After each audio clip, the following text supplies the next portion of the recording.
let's blast off. Obviously, we have a lot to talk about today in terms of news. We'll do some more fun content as well. Okay, hold on. When are you coming to Brazil? Corstein was a part of a Discord hacker group that apparently did a bunch of illegal shit. Yeah. All right. New info on Doge kids. Eric Adams case dropped after my mayor shows fealty to Trump agenda. You know, is this better? I feel like maybe. No. It's too exposed. I gotta fix this. Like, why can't it be like this? Anyway, the Madison, Wisconsin shooter and Antioch shooter were in similar Discord servers. No, I know. Bro, when is the Oxford speech going to come out? Or they been it? No, they didn't. I don't know. I don't know why it hasn't come out yet. I'll ask my manager to push for it. But new info on Doge kids. Eric Adams case dropped after New York mayor shows fealty to Trump agenda. Trump pushes ethnic cleansing on Jordanian king. Bibi says genocide back on Saturday. Who are these mysterious managers? It's not what? There is no mystery. I've had one manager from the beginning. What about the Adam Friedland episode? That is not up to me. That's up to Adam. You gotta annoy him for that one. You know what I mean? Okay, maybe this is better. I can't tell. Okay, blast off meme. Whoa, this one is so sick. This art is so sick. I'm gonna use that one. Did you watch Adam Friedland with Jesse Lee Peterson? I did not, but that sounds amazing. All right. Let's go. Let's do the dang thing. Would you be down if Denmark bought California? I don't think Denmark's got motion like that, but I would be down. Yes. Are you kidding me? I would love that. I would absolutely love that. Adam Friedland went on The Fallen State. Adam Friedland joins Jesse. I love that. Okay. That's great. Did you see Milo on Tim Pool? He unknowingly called out Tim out, not looking into who was giving him millions. No, Milo probably did that on purpose. Hey, Themasius, thank you for the playlist. Would you rather California secede or rejoin Mexico? Rejoin Mexico. I would love, as a Californian, I would love for this wonderful state to be under the watchful rulership of Claudia Sheinbaum. Okay? That's what I would love. Also, Milo Yiannopoulos is on. Milo Yiannopoulos is on with Tim Pool. Why are they bringing him back? Yeah, unite California with the watchful rulership, with the original rulership of Mexico.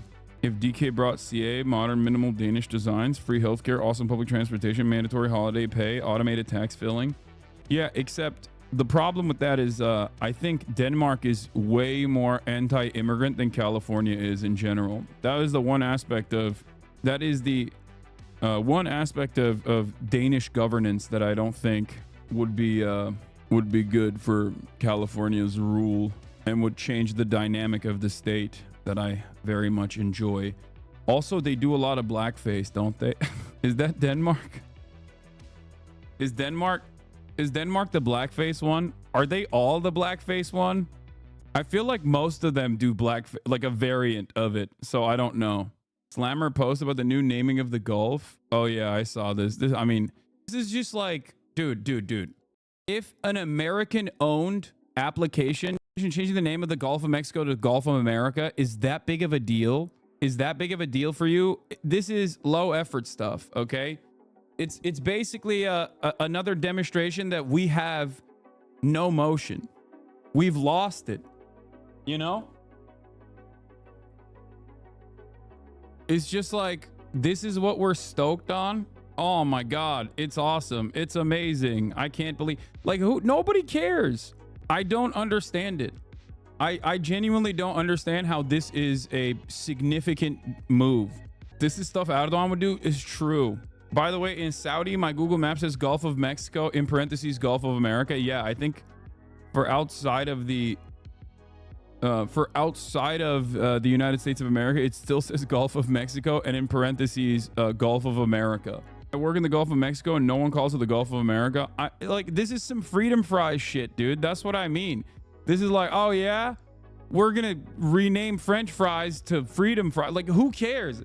Like, even if this was, here's my take, okay? This is such no motion shit. Like, changing the name of Gulf of Mexico on Google Maps to Gulf of America is imaginably low motion, no motion whatsoever. It is akin to when the American government decided to change the name of French fries to freedom fries for a brief moment, only to take it back. It just doesn't, like, this doesn't impact anyone's lives at all. It also, and this is perhaps a little bit surprising of me to say, it also is not unwarranted, okay? It's one of the few instances where changing this from the Gulf of Mexico to Gulf of America is not like that insane of a demand, okay? Listen to me on this one, okay? One, the United States of America is not the only American country. It is literally the continent.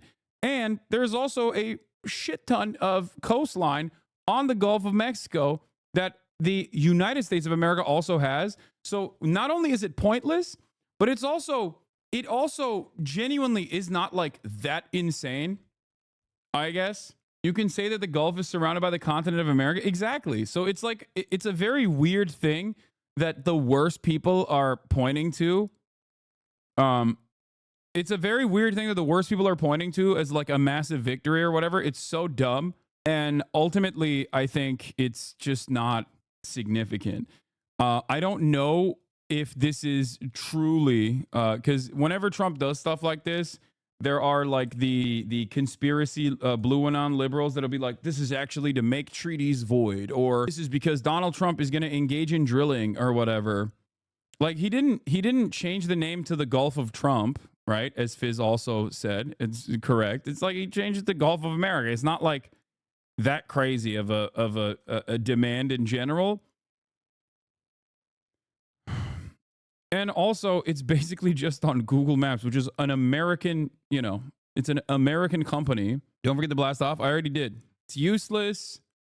It's petty. And also, simultaneously, in a weird way, it's not like the worst thing. Do you know what I mean? Because like I said, this is the continent, this is the North American continent. And therefore, it's valid to say it's the Gulf of America. So it's one of those weird things that Trump did where I just don't care about it at all. And I don't think it's all that significant. I think ultimately the other stuff that he's doing is way worse. You shut up right now, law. It's not the Gulf of the United States of America. It's the Gulf of America. This must be so cool if you're a fucking idiot. Yeah, no, this is the correct take as well. It's just like, it just is not, like, I think a part of the reason why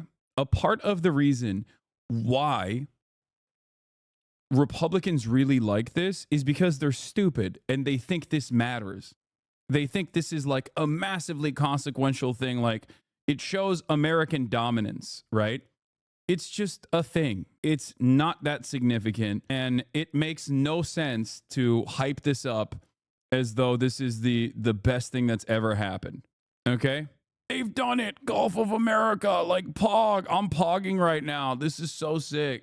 In the Donald Trump is destroying this country paradigm, if I were to do a tier list of all the awful things that he's done, this doesn't even make the first 50. Okay? Do you see what I'm saying? Like, this does not crack the top 50 at all, especially because if this was done in collaboration with like Mexico as well, and it wasn't Trump doing it, and it was like, hey, in order to showcase our friendship, like, and the fact that we are on the same continent and we are incredibly important allies, like, we are now switching the name of the Gulf of Mexico in unison with the Mexican government to the Gulf of the Americas, something like that. Like, most people would go, okay, that makes sense. You know what I mean? In the past 2 weeks, we have not, in the past 2 weeks, about to be his first month in, Donald Trump has done so much awful shit, so much, that it makes no sense to spend any time on this. Hassan, you're trying to explain change to a chat that had a meltdown when you change mic cover colors. Fair, true. But yeah, this is all aesthetics. Why would it be the Americas when it's just North America? Okay, Gulf of America is actually a decent naming convention for it as well, for the record. But again, it's silly stuff. it's slow motion. He's an old white guy. Like most old white guys, he loves maps. I think he sees changing the map in as many ways as possible as the lasting legacy he will have. Obviously, there are other reasons for Canada, Greenland, and Panama, but I think the hubris is another factor. Yeah, it's just like a silly thing. It's low motion. It's silly. It's perfect for Donald Trump. It's perfect red meat for his base that they can just like add on to all of the amazing things that our glorious president is doing. It's like, fix the goddamn egg prices, man. Okay. What happened to tackling inflation, you dingus? That's what you ran on. What happened? Instead, it's business as usual. And the irony, of course, is that nothing is different, even with his like handling of Ukraine, for example. Like when he talks about Ukraine, this is a big point of contention now. He just like openly is saying, we want $500 billion worth of your minerals. Okay.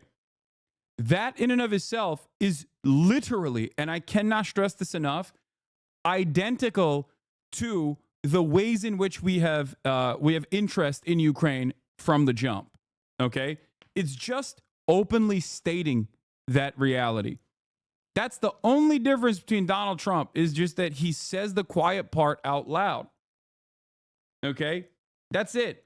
Just like the Biden administration also quietly was trying to do a mass relocation initiative for all the Palestinians, and the Egyptian government said no, the Jordanian government said no, they all basically said, no, that's a ridiculous thing. We're not going to do mass ethnic displacement in the Gaza Strip. Donald Trump was like, no, you have to do it. That's it. It's not quiet, it's just loud, but the policies don't actually change. To be fair, Mexico's an indigenous name. America is a colonizer name. I don't really care, though. What's really crazy is how quickly certain cores have caved, like TikTok. Yeah, no, there is no resistance whatsoever to this iteration of Trump. That much is a certainty. If anything, I think every institution is basically telling you that reality over and over again. And there is seemingly no counter to this kind of nonsense anyway.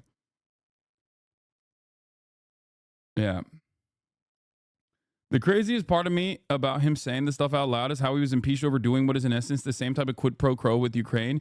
No, there's a difference between the initial impeachment for his quid pro quo with Ukraine. That was for his own personal, that was directly to fuck over the person that he was running against, right? He wanted dirt. He was like, there are Congress approved weapons that are supposed to be transferred to you. I'm going to do something that is unconstitutional and stop those weapons from going to you unless you give me some blackmail. Okay? If you give me some blackmail, I'll continue those weapons transfers. But if you give me some blackmail on Joe Biden, I will, I will continue the weapons transfers flowing into Ukraine.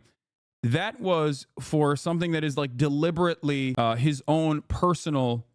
That was something that he did specifically for his own personal gain. It was a very selfish thing that he was doing.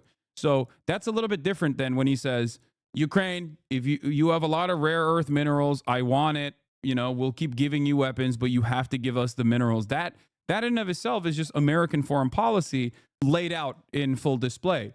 It is very similar to when Donald Trump, the last time around, basically turned around and said, after it came out that MBS, Mohammed bin Salman, had assassinated Jamal Khashoggi, an American legal permanent resident and a Washington Post journalist, when he got him, when MBS basically assassinated him in the Turkish Saudi embassy. Okay. And when that happened, everyone was like, whoa, what the hell? Are you still going to give weapons to Saudi Arabia? And he basically turned around and said, what are you going to do? Do you have $1 billion? If they don't buy it from us, they're going to buy it from somewhere else. Do you have $1 billion to buy these weapons? Somebody's got to buy these weapons. That is American foreign policy. But you rarely ever hear American foreign policy be so openly explained in this way. Usually, Democrats at least know that you have to masquerade as like someone who cares about the rules and someone who is interested in, upholding a certain moral position, a certain moral posture.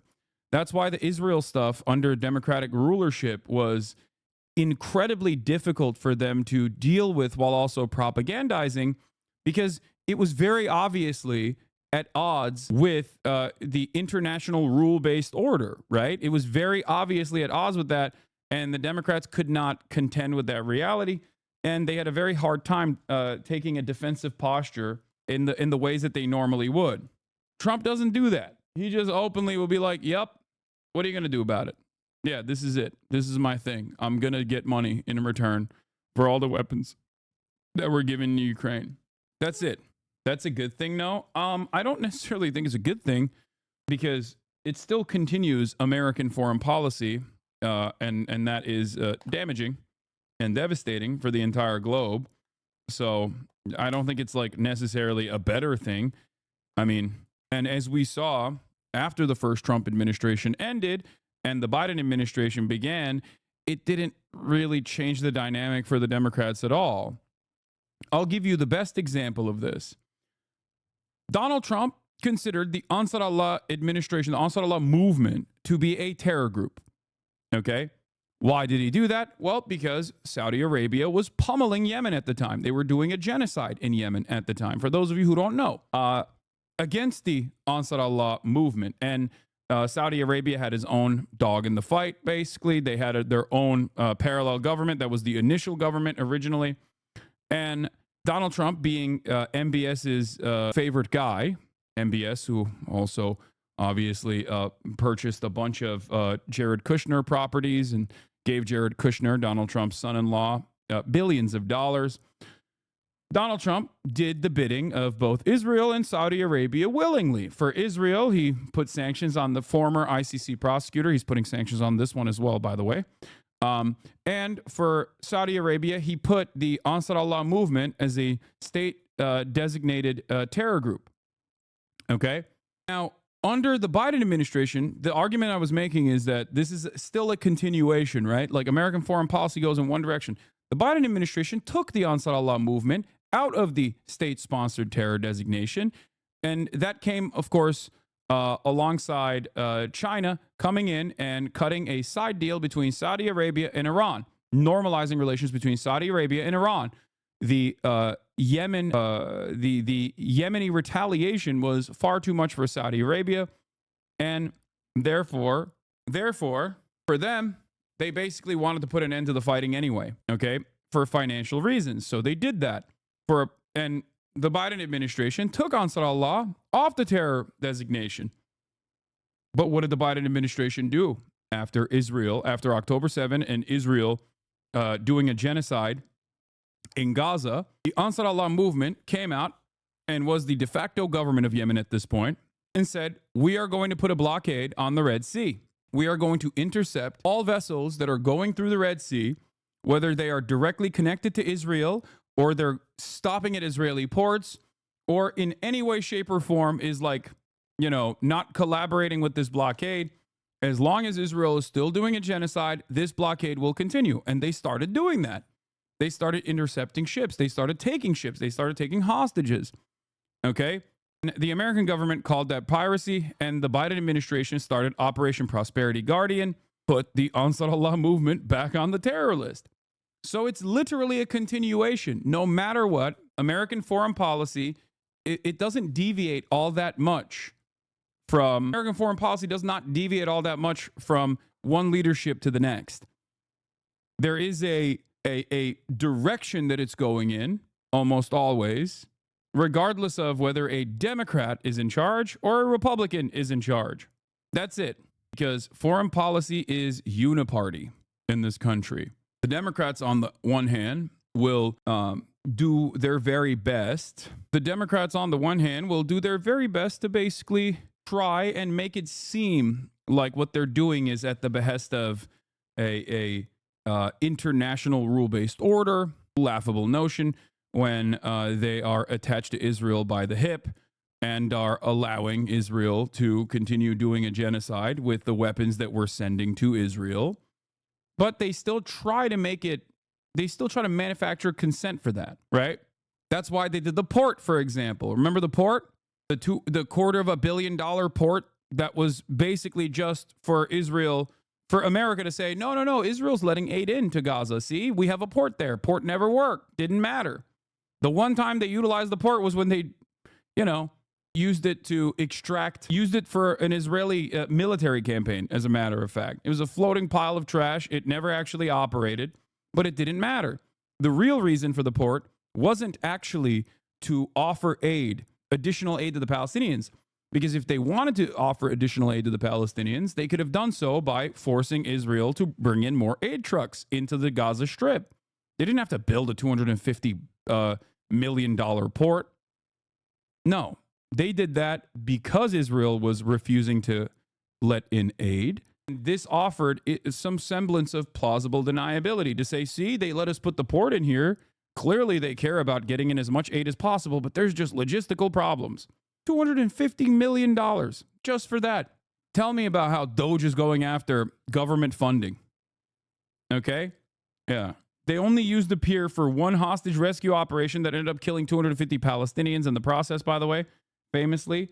Here's the timeline on the port. $230 million U.S. Gaza aid pier opens on May 17th. May 25 is damaged. June 7 is reconnected. June 9th, UN pauses distribution after Israeli forces kill 274 Palestinians. June 14 is removed. June 19 is reconnected. June 28th is removed. July 9th announced it will be briefly reinstalled and permanently removed. 250 milli for a decently sized port is not that bad of a deal, though. It is a horrible deal because the port was not utilized at all for actual humanitarian aid purposes, especially considering that the real way to put humanitarian aid on the ground was by forcing Israel to send in more trucks when Israel was refusing to send in more trucks. There's no need for a fucking American portable port.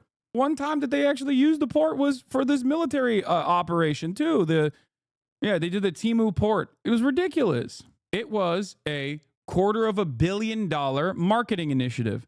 That's what they spent it on. Okay, that's what they spent it on. Lights $250 million on fire. Holy shit! Wow, this is a great deal. I mean, you just described the Pentagon, by the way. And also now we have American mercs as well. More than 100 American mercenaries now in Gaza. UG Solutions paying $1,100 a day with a signing bonus of $10,000 for the U.S. Special Forces veterans. Yeah, the super sick, totally illegal operation where they pulled up an aid truck and then just started blasting anyone in sight. Yeah. So at the time, what was American foreign policy? It was called a pier. Not sure why you're saying a port. Whatever, pier, port, semantics. What are you talking about? It didn't work for either anyway, okay? It was a portable pier that they built, and it didn't work. But it was never supposed to actually work regardless, okay? That is my point.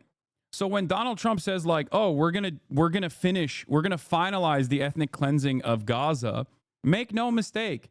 That is a part of American foreign policy. That is a part of the grand design that America has. Now, are there actual naysayers within the State Department? Absolutely. Just like there were people who also criticized Biden from within the State Department.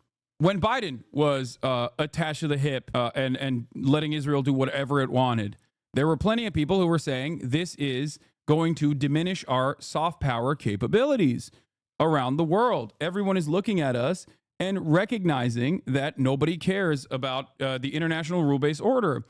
If our soft power capabilities go away, then all of a sudden the only thing we have is hard power. That in and of itself is not going to be good enough. Okay? I thought your content got nuked. The stream is evil. Yes, I am an evil streamer.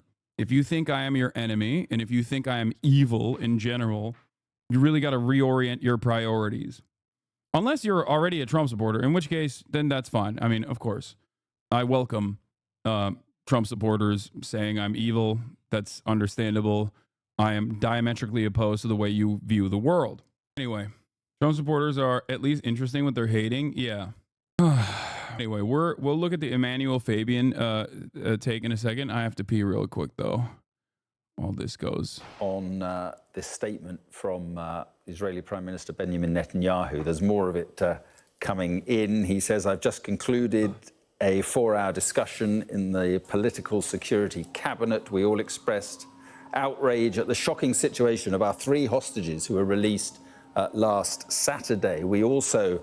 the pictures you're seeing, by the way, is King Abdullah, who has just arrived for a meeting. Oh, is it? forgive me, I'll carry on. We also welcomed President Trump's demand for the release of our hostages by Saturday noon, and we also welcomed the president's revolutionary vision for the future of Gaza. In the light of Hamas's announcement of its decision to violate the agreement and not release our hostages, last night I ordered the IDF to amass forces inside and around the Gaza Strip. This operation is taking place at these hours. It will be completed in the very near future. The decision that I passed unanimously in the cabinet is this: if Hamas does not return our hostages by Saturday at noon, the ceasefire will be terminated and the IDF will return to intense fighting until Hamas is finally defeated. And of course, it was Hamas that had earlier claimed that it was Israel breaking the deal, the terms of the deal, by not putting sufficient aid. Yeah, it was Israel breaking the deal, by the way, which is crazy because the New York Times, which famously has written about Trump's ethnic cleansing campaign as a development project, which is crazy, okay, has also written an article on this, okay, where they buried the lead. So we covered the violations extensively yesterday. Okay, there are 22 different violations, but the top line violations obviously were, Israel refusing all of the aid that they said they would let in to the Gaza Strip. They never actually adhered to the ceasefire conditions at all.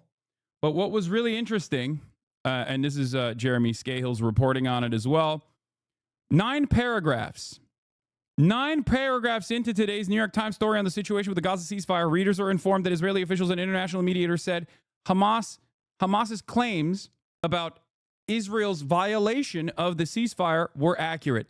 9 paragraphs in. The current standoff stems in part from Hamas's accusation that Israel failed to uphold its promises for the first phase of the ceasefire, a 6-week period that started on January 19th. Under the terms of the deal, Israel was required to send hundreds of thousands of tents into Gaza, among other humanitarian supplies, a promise that Hamas says Israel has not kept. Speaking on the condition of anonymity to discuss a sensitive matter, 3 Israeli officials and 2 mediators said that Hamas's claims were accurate. That's insane. 9 paragraphs deep.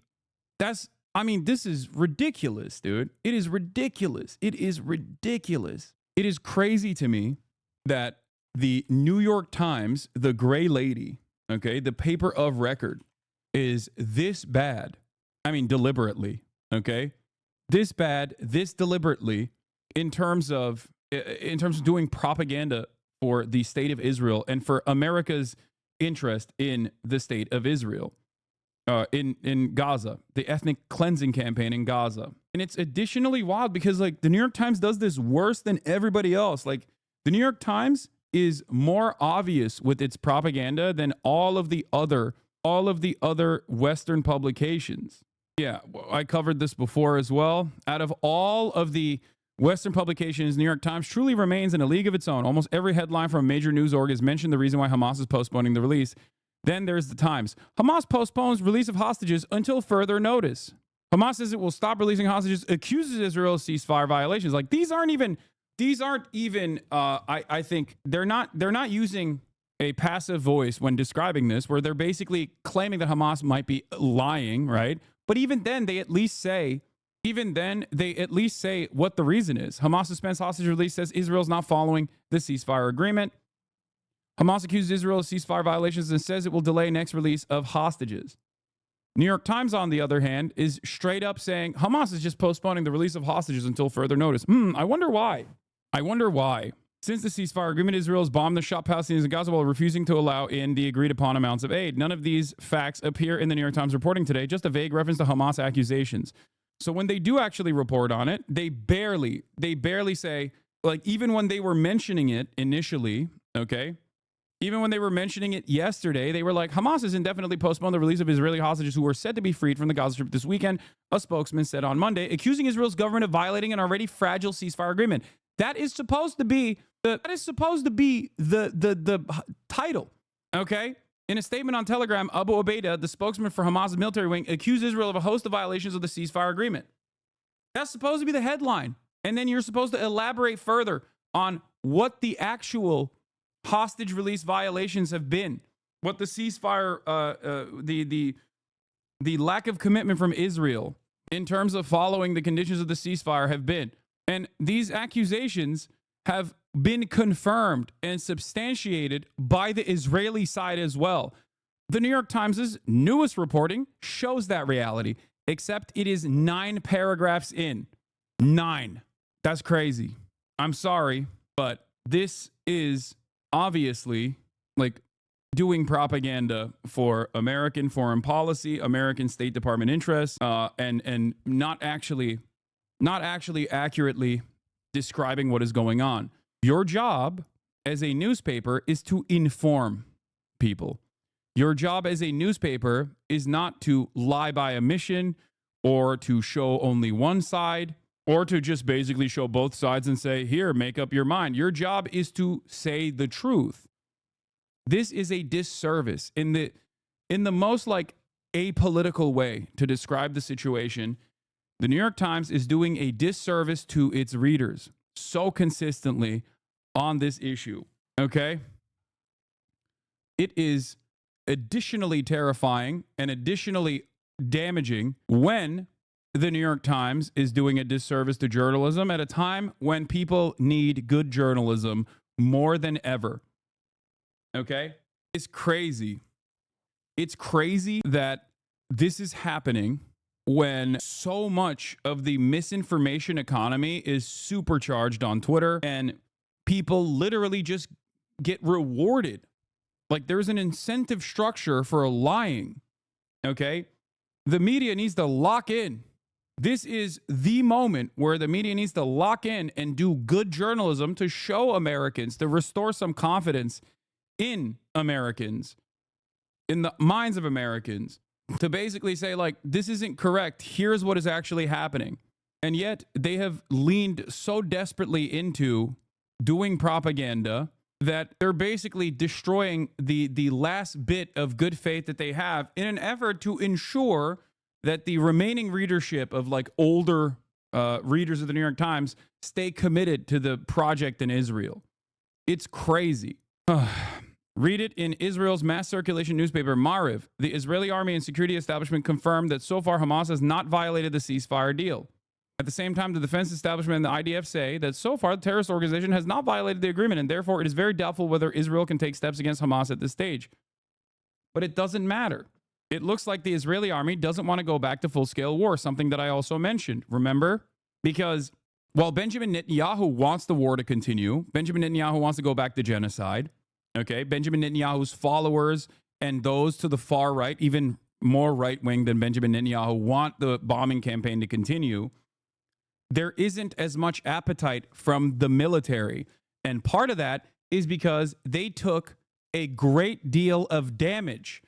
This is something, the economy is in ruins. Like the Israeli economy is in ruins. Morale is in ruins. Like the very fact that the ceasefire was being discussed and they were still doing operations in North Gaza at the time before the ceasefire was implemented. And Israel experienced 15 of their soldiers get exploded in North Gaza, a place that they have supposedly completely ethnically cleansed, is a major L, okay? These guys do not have unlimited resources. They have unlimited bombs that come from the United States of America, and they have utilized those unlimited bombs, okay? Having said that, however, in terms of boots on the ground military warfare, at the end of the day, there's a finite amount of resources there. You don't have endless amounts of soldiers. You also don't have an endless amount of appetite for death and destruction from said soldiers, especially when they just want to go back and be a DJ, you know?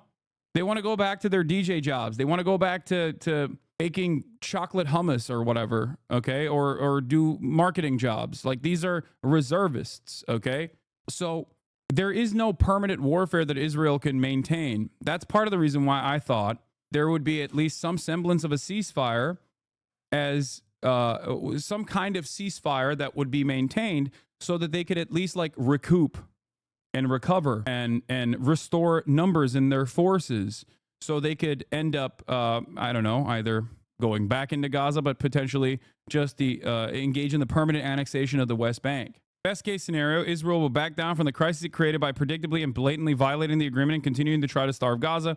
And then Israel will claim victory and Trump will take credit, saying his threats against Hamas did the job. On this front, there's also some additional news that suggests that even Benjamin Netanyahu understands what I'm saying. Axios is quoting Israeli officials. Netanyahu does not demand all 76 hostages on Saturday, but wants to continue implementing the first phase.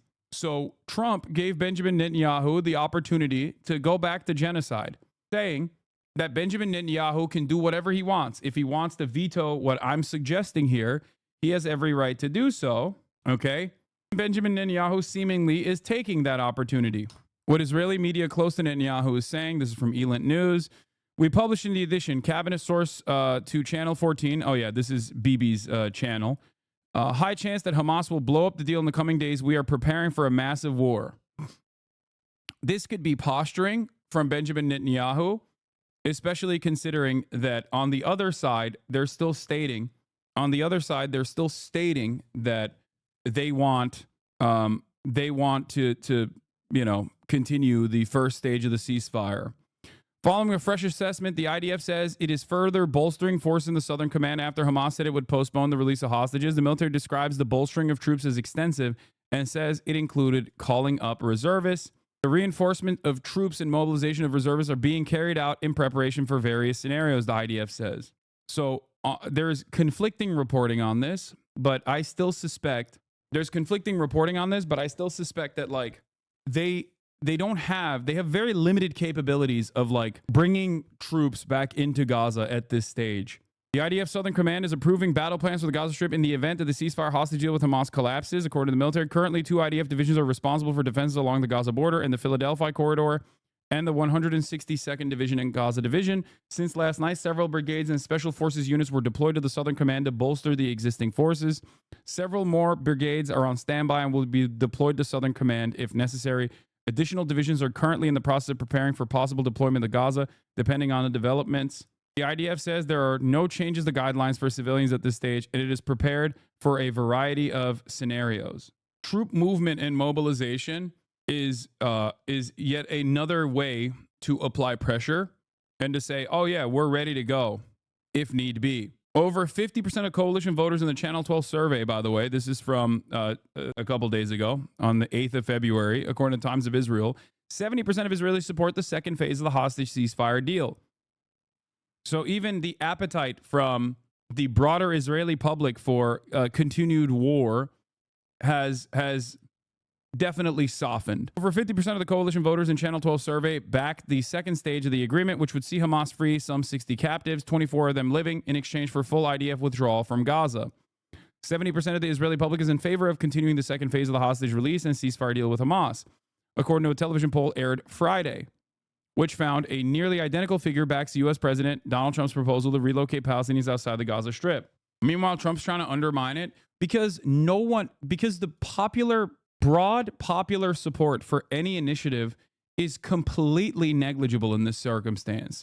I need you to understand this, okay?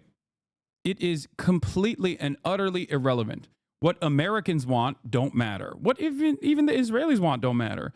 What the Israelis want matter to a certain degree because that is what keeps Benjamin Netanyahu alive politically, okay? And he recognizes that because on the other end of this bargain, once the war cabinet is disbanded, if Benjamin Netanyahu doesn't have enough popular support on his own with his own party and the coalition that he has, then he's no longer going to be in power and he'll go to jail, most likely. His prosecution will continue. So on that front, yes, I think that there is a certain degree of following what the broad popular sentiment is. That's the reason why they also attacked Lebanon, because that was a very popular position, okay? And it only increased his support. But having Donald Trump be Benjamin Netanyahu's guy is certainly a benefit for Netanyahu, because everyone in Israel understands that they can't do anything without full-blown, full-throated American support. Benjamin Netanyahu's big selling point for years was basically Benjamin Netanyahu's big selling point for years was how he knew how to control American Congress. He knew how to basically play ball with the Americans. The other big selling point for the broader Israeli public for Benjamin Netanyahu was that he was the security guy. He would keep Israel secure. Now, that fell apart on October 7, but he's been able to basically restore pieces of that by doing this endless, unlimited bloodshed campaign. Donald Trump has given Benjamin Netanyahu the opportunity to restore the unlimited genocide now by coming out yesterday and saying, listen, if Hamas doesn't release all of the hostages, all 76, including the bodies, then Israel can go back and say, fuck the ceasefire deal. I don't care.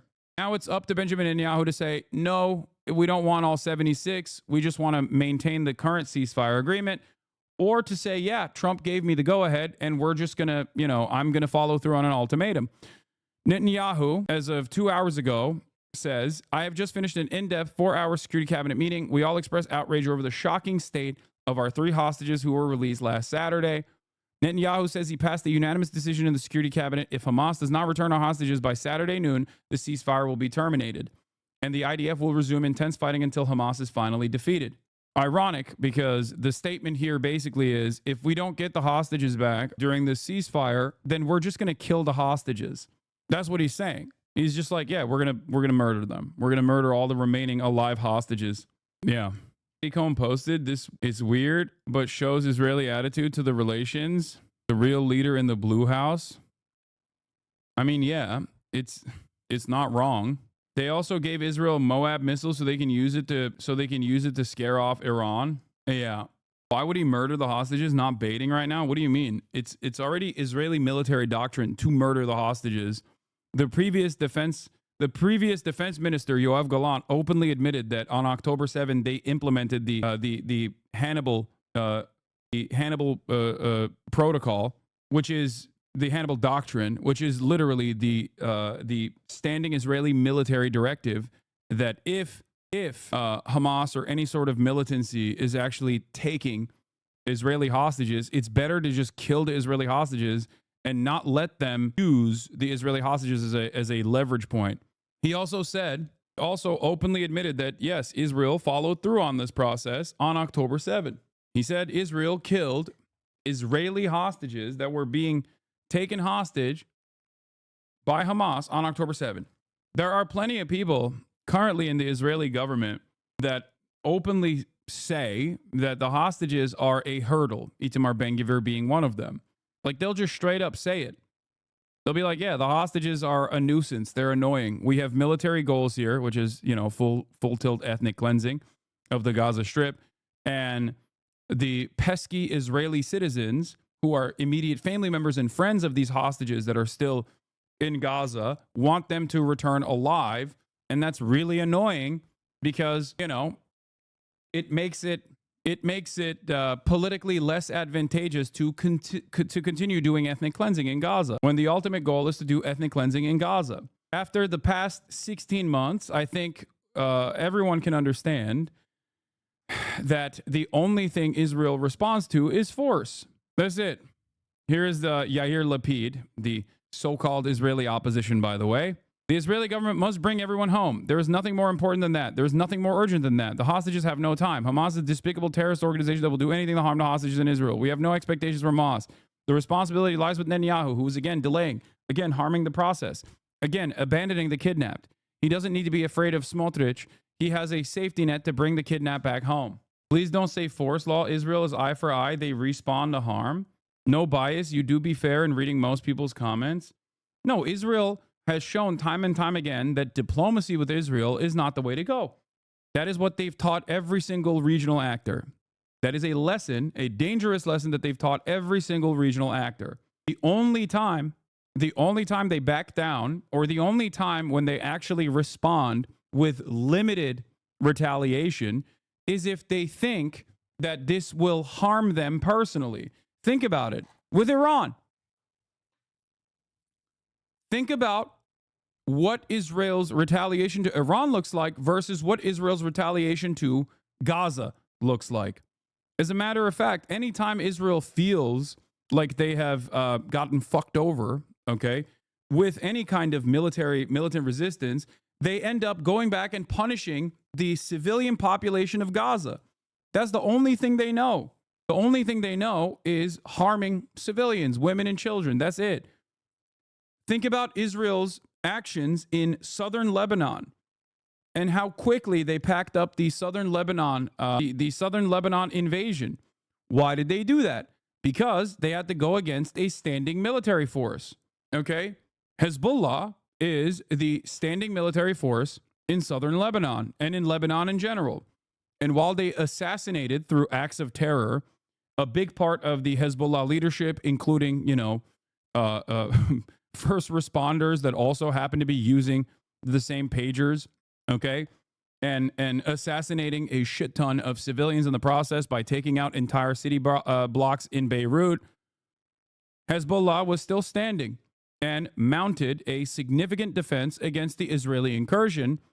And obviously, they did not have the same ease that they did inside of the Gaza Strip in southern Lebanon. Why? Because people were actually fighting back. Also, Hamas is capable of hearing what Trump is saying as well.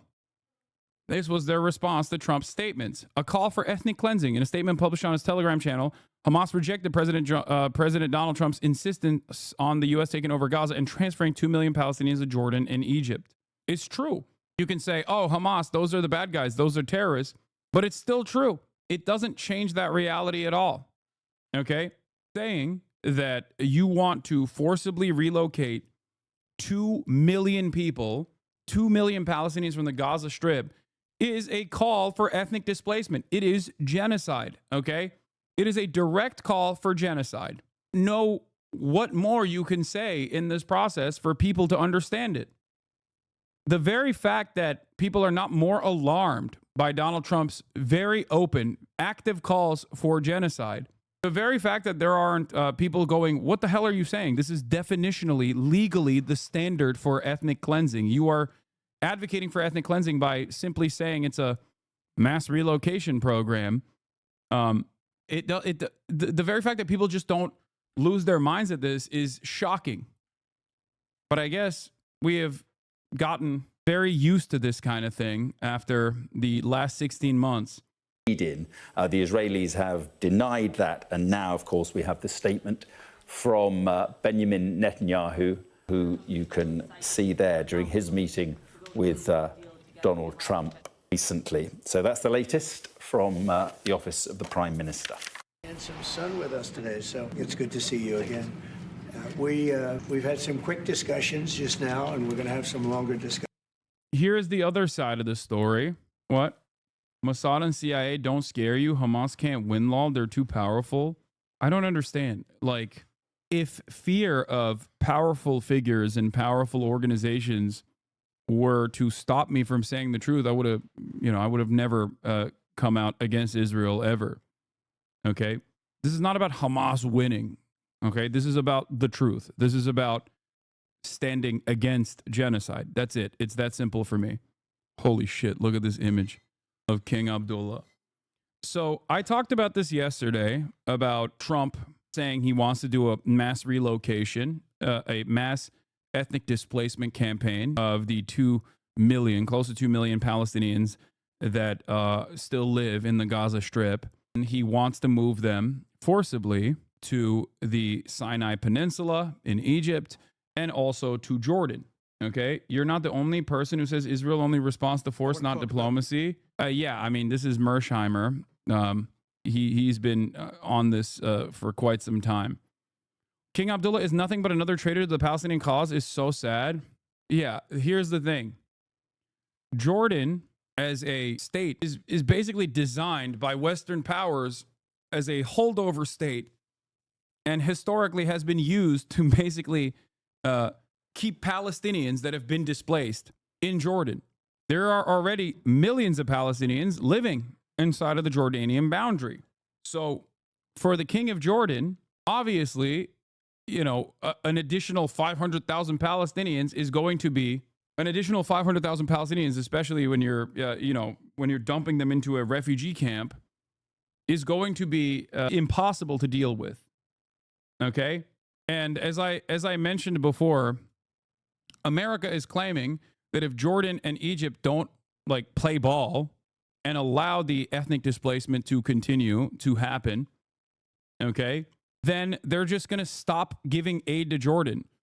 Except if they did that, then they would destabilize Jordan and Egypt, therefore making Jordan and Egypt no longer be successful vassal states. So this is yet another self-own by Donald Trump. Donald Trump and other people in his orbit don't understand that the aid given to Egypt and the aid given to Jordan is not given to these countries because we're woke and gay and really like brown people, okay? We really love Muslims, and that's why we're giving them aid. We give these countries aid and also additional security contracts so they can remain stable vassal states, okay? So they are not susceptible to revolution and coups, okay? That's it. And I don't think that at least Trump, in the way that he's talking about this stuff, understands that reality. The suspension of U.S. aid to Jordan risks destabilizing an economy where American support constitutes 7% of public revenues and 40% of total foreign aid, totaling $1.45 billion annually, says Milad Azar, market analyst at XTB MENA. That right there is also pennies in comparison to the amount of support that we give to Egypt. This is not done because this is not done simply out of the kindness of our hearts. This is done so that Jordan remains under the control of the kingdom and that they have enough money to keep funding their military, to put down any kind of popular mobilization against the monarchy. Same goes for Egypt. Okay.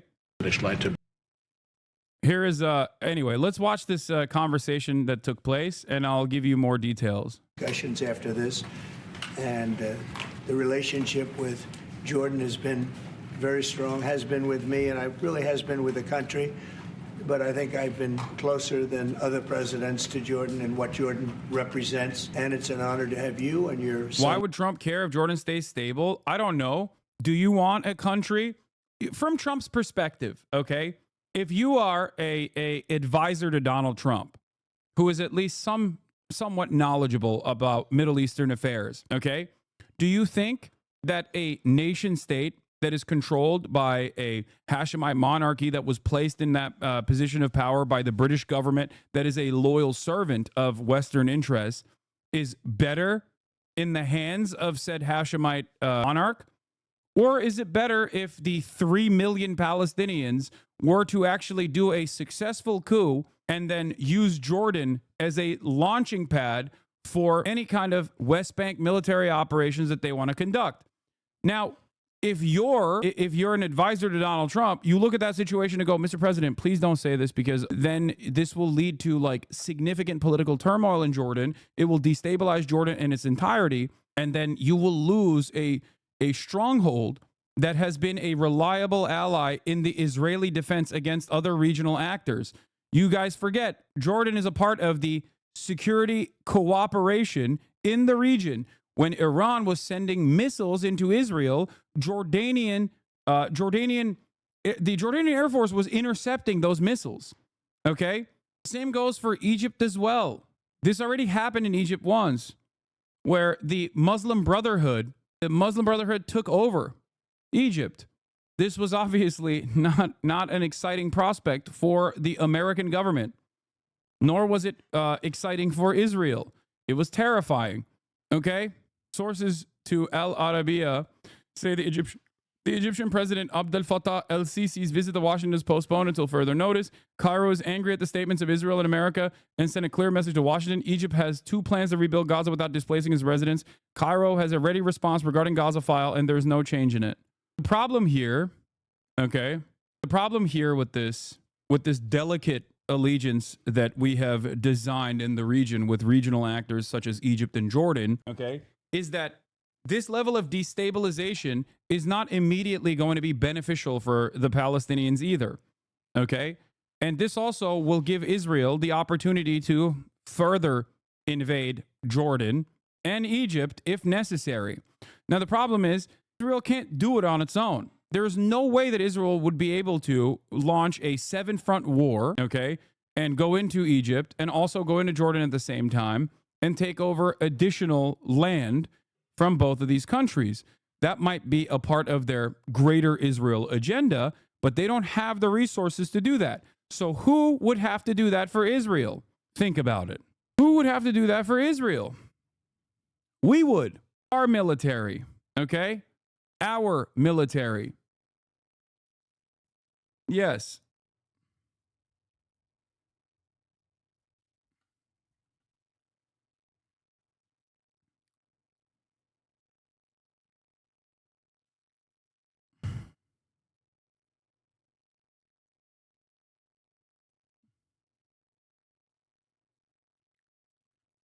Genuine question. Why spend money and give aid to Jordan, who takes in displaced Palestinians, rather than finally coming up with a 2-state solution? What do you mean? This has been, you're talking about the last century of deal making. It's too late to change that. Something that a lot, like, I use this example with the Saudi state, right? With the Saudi kingdom.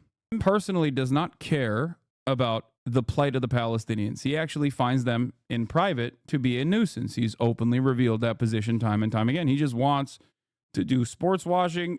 He wants the Saudi sovereign wealth fund to keep purchasing Western assets. He wants to openly normalize relations with Israel. But why does MBS create a red line when he consistently talks about Israel doing full-blown ethnic cleansing? Why does Saudi Arabia, why does MBS openly state that they want a 67 boundary return to a 2-state solution? Okay? Why does he want that? Because even Saudi Arabia understands that the Saudi public's demands are directly at odds with MBS's own personal interest. Okay, it does not matter what MBS personally thinks of the Palestinians. What matters is what the broader population in every Gulf state and what they think. Okay, you would have to spend a lot of your security, a lot of your military on squashing popular uprisings in your own country, because your people would lose their minds if it looked like you were actively and openly caving to Israel and allowing Israel to murder as many Palestinians as possible. This is why, here it is, the Kingdom of Saudi Arabia appreciates the condemnation, disapproval, and total rejection announced by the brotherly countries towards what Benjamin Netanyahu stated regarding the displacement of the Palestinian people from their land, and the kingdom values the positions that emphasize the centrality of the Palestinian issue to the Arab and Muslim countries. Like MBS would love it if all the Palestinians magically overnight died, okay? And the Palestinian cause went away. He would love it. So why is the Kingdom of Saudi Arabia stating this?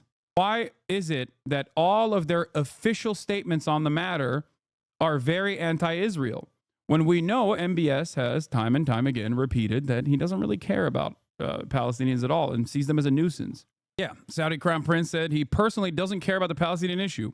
The young Saudi population were. Saudi Arabia's Crown Prince Mohammed bin Salman told U.S. Secretary of State Anthony Blinken that he does not personally care about what he referred to as the Palestinian issue, according to a report in The Atlantic. Published on Wednesday, the report gave a picture of 11 months of Washington negotiation efforts in the region after the outbreak of the war in Gaza, citing 24 participants at the highest level of government in America and across the Middle East. Moin Rabbani talked about this on Al Jazeera. Can we watch this?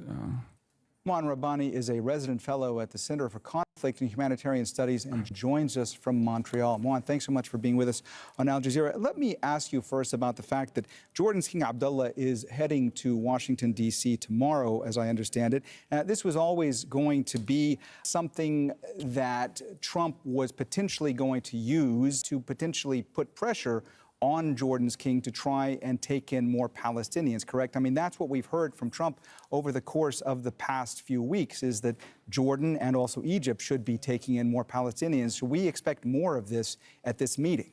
Yes, and I think the Arab states, who have been fundamentally inert for the past 15, 16 months, are now coming to the realization that the alternative to an end to Israeli occupation, the alternative to a Palestinian state in Palestine, is a Palestinian state in one of their own countries, and instability and security within their own borders. And I think it's on this basis that you're now seeing this much more concerted Arab response and Arab rejection of policy proposals emanating from the U.S. and Israel. That's clearly why the Jordanian monarch is in Washington. That's also why Egyptian leaders are heading to Washington. It explains the unprecedented campaign in the Saudi media. And basically, I think what Trump and Netanyahu have done in the past 2 days is administer the coup de grace to the prospects of further expanding what they call the Abraham Accords. I mean, to say, yes, there should be a Palestinian state in Saudi Arabia, or Jordan is the Palestinian homeland, and all the rest of it is clearly not going to fly. I mean, let's not forget, these are the most pro-Western Arab regimes in the Middle East. They are very loyal allies of Washington, but not to the point of committing political suicide and signing their own death warrants. That's the only thing. That is the only real thing. You're wrong. MBS and his country support Jordan and their values. Brain dead comment. Why would Jordan become unstable? Brain dead comment. It has its own fighting force. Be for real, brother. Jordan can defend itself. Hassan, be for real, brother. The Jordanian king has been through multiple wars and will now be accepting. There will be a 3-minute ad break for those who haven't subscribed. What the hell? I don't even run ads any longer, chatter. Goddamn. Even if I did, that would still be a 2-parter, which was rendered illegal. You're a year late. Is this dynamic similar in Turkey? Yes, it is. Yes. Recep Tayyip Erdogan loves the contracts that he has with Israel. His son directly benefits from it. He has a shipping company. Okay? But the Turkish population obviously has a very different attitude towards Israel. And this is precisely the reason why Recep Tayyip Erdogan has to act like he is very angry at Netanyahu all the time, calling him Adolf Hitler and stuff.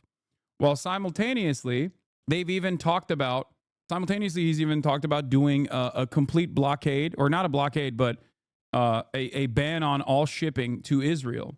Except they're still continuing their shipments to Israel. They're just changing the manuscripts and claiming that they're actually shipping stuff to Palestine instead of Israel, while still like Recep Tayyip Erdogan is overriding his own trade embargo that he put forth. Do you understand? Manifest, not manuscript, sorry. Because on the one hand, he has to make it seem like he is standing strong against Israel for the sake of his own public not rising up against him. But on the other hand, he is a NATO nation. Okay? And by the way, he's been rewarded handsomely for playing ball with America's interests in the region and playing ball with Israel. Look at Syria. Syria is a great example of Recep Tayyip Erdogan getting many benefits for being Israel's lapdog, loyal servant. Earlier on Al Jazeera, a Hamas official was saying that the Israelis, according to him, are intentionally sabotaging this ceasefire deal and that they're undermining the agreement. If you look at the developments these past few hours, and there have been a lot of developments with all that's transpired, what do you make of all this, and what do you think might happen next? Well, unless you're reading the New York Times or watching the BBC, it's transparently obvious what's going on, and that includes readers and viewers of the Israeli media. You have this combination of Israeli violations of the agreement ratified by Israel and Hamas, and that began implementation a few weeks ago. You have Israeli intentions not to negotiate the second phase of this agreement, which would lead to to a durable ceasefire rather than just a suspension of hostilities. You have Netanyahu seeking to drag out the first phase of the ceasefire so that Israel can retrieve all of its captives from the Gaza Strip without, in exchange, calling time on its genocidal military campaign on the Gaza Strip to then be able to resume it. And overlaying all of this, you have the Trump proposal for the mass forcible displacement of every last Palestinian from the Gaza Strip to the Arab world. And Hamas is using what leverage it does have and is announcing that it is indefinitely suspending the further exchange of captives with Israel until Israel decides to actually implement what it signed, and more importantly, until Washington makes up its mind about the future of this agreement, because at the end of the day, Netanyahu can say what he wants and do what he wants, but the crucial decisions about the future of this agreement are going to be made by Washington. And Washington will have to decide whether it will compel Israel to continue with the implementation of this agreement, allow Israel to derail it. Moan, just quickly, we only have about a couple of minutes left here, but just very quickly, what, from your perspective, has to happen in order for this ceasefire deal to continue? Well, Israel can't, once again, you negotiate an agreement, then you negotiate how you implement it, and then once it begins implementation, you negotiate a thoroughgoing revision and transformation of that agreement. That's not going to fly. There is an agreement reached. You either implement it or you don't, and you suffer the consequences. And the question now is, will Israel be allowed to derail this agreement by not fulfilling its obligations, or will it be forced to comply? It really is that simple. All right. Well, Moan, I mean, do you foresee that what you're talking about that needs to happen, do you foresee it actually happening? You're asking me a very difficult question, because with this crew in the White House now, and particularly with President Trump, I mean, trying to understand his political agenda is a little bit like trying to We'll get to Trump and Elon at the White House in a second after this is over. Conduct a political analysis of yogurt. It's entirely unclear. On the one hand, he forced Israel to accept this agreement and now is making a proposal that makes it thoroughly irrelevant. Is he just throwing up trial balloons and seeing, which spaghetti strand sticks to which wall? Moan. Is he being... Yeah. I'm sorry to interrupt, but we have run out of time, so we're going to have to leave the conversation. Yeah. All right. Give me the link. Give me the link for the Elon talks.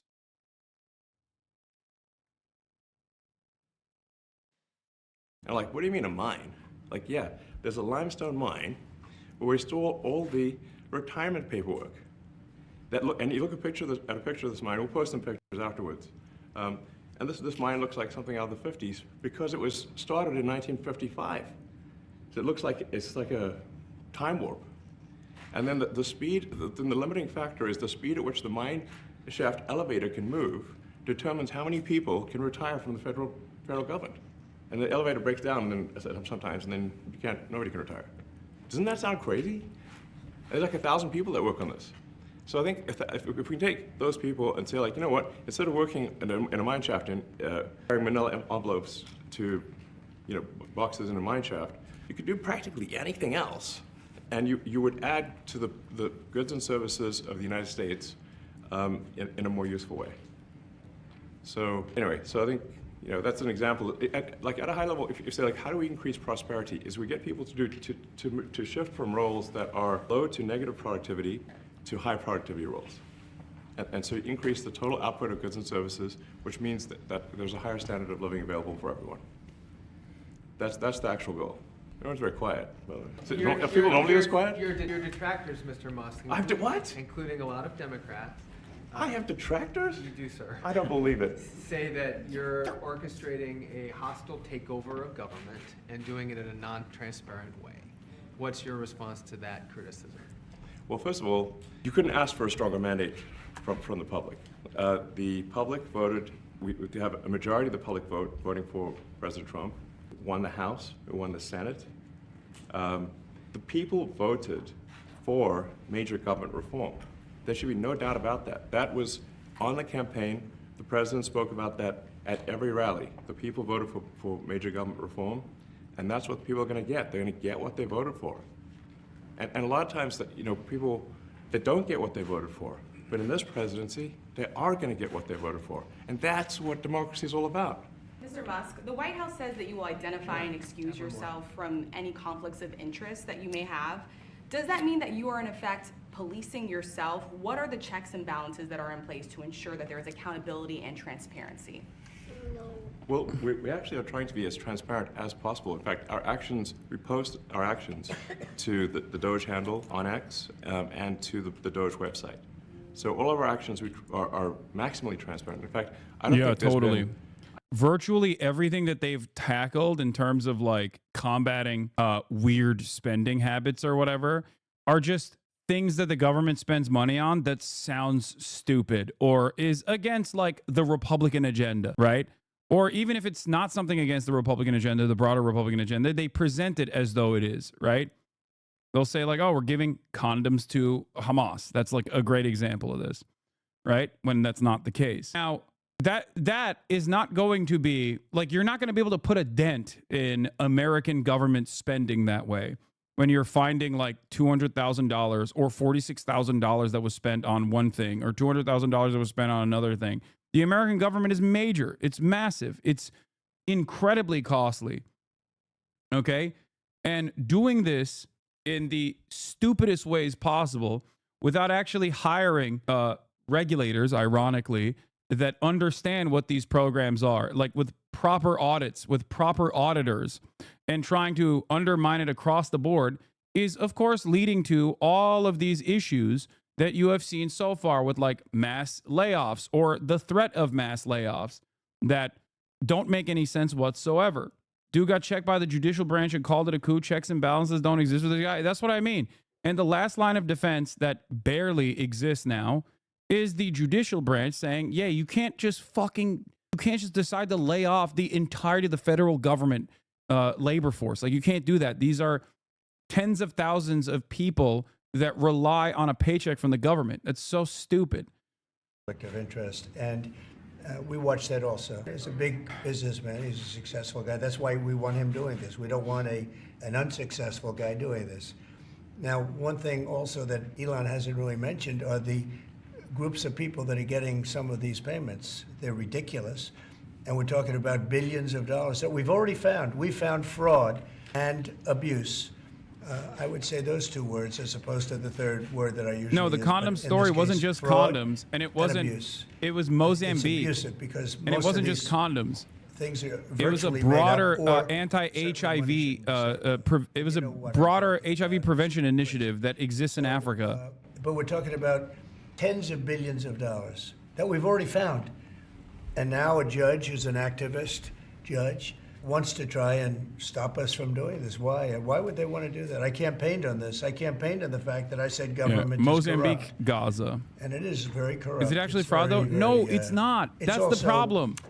You can't just declare something to be a fraud because you don't personally like it, okay? The simplest example is contraceptives. Let's say that there is enough people within the Republican government that consider contraceptives to be unchristian-like. And there are plenty of people who think contraceptives are unchristian-like. You can't just say, oh, it's fraudulent to spend this pre-allocated funds on contraceptive programs in Africa in an effort to combat sexually transmitted diseases. Just because you don't agree with it doesn't mean it's fucking fraud. It's ridiculous. Much worse than that, actually, much worse. And I guess you call that incompetence, maybe. Yeah. It could be corruption. It could be a deals made on both sides, you know, where the guy gets the money, he kicks. I think there's a lot of kickback here. I see a lot of kickback here. There's a lot of kickbacks. Tremendous kickback. This whole Musk purge is built upon a rhetorical sleight of hand that everything is everything I ideologically disagree with because it's woke and gay is per se waste, abuse, and fraud. And no one in our media highlights this massive category error that is actually kind of important. This is a big part of it.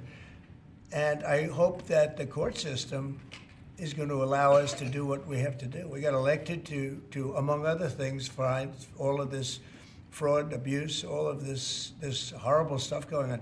And we've already found billions of dollars, not like a little bit, billions, many billions of dollars. And when you get down to it, it's going to be Probably close to $1 trillion. It could be close to $1 trillion that we're going to find. No, that part is completely ridiculous. You are not cutting $1 trillion worth of government spending, okay? I wish. I'm not knocking anybody for that, but he has certain leanings, and he wants us to stop looking. How do you stop looking? I mean, we've already found it.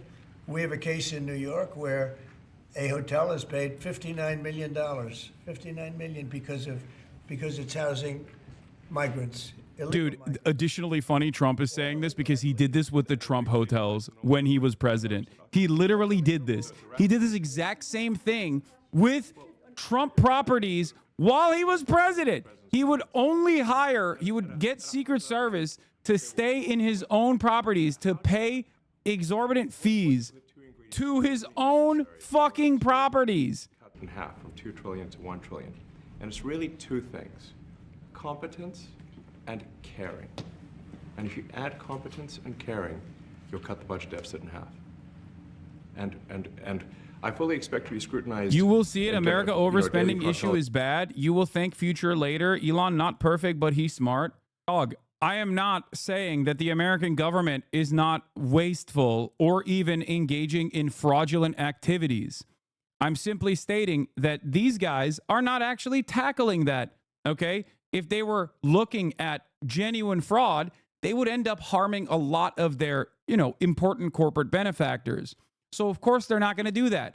They're not going to go after, for example, the military, okay? You want to know how I know that they're not going to go after the military and fraudulent extra spending for no reason? Because Donald Trump has already said he's signing off on additional billions of dollars in weapons contracts to the state of Israel, for example. Okay? If they wanted to stop, I like that he's picking his nose on camera. It's hilarious. Like, if they wanted to go after fraud and waste, they would not take out the Consumer Financial Protection Bureau. Okay? How is that taking out fraud?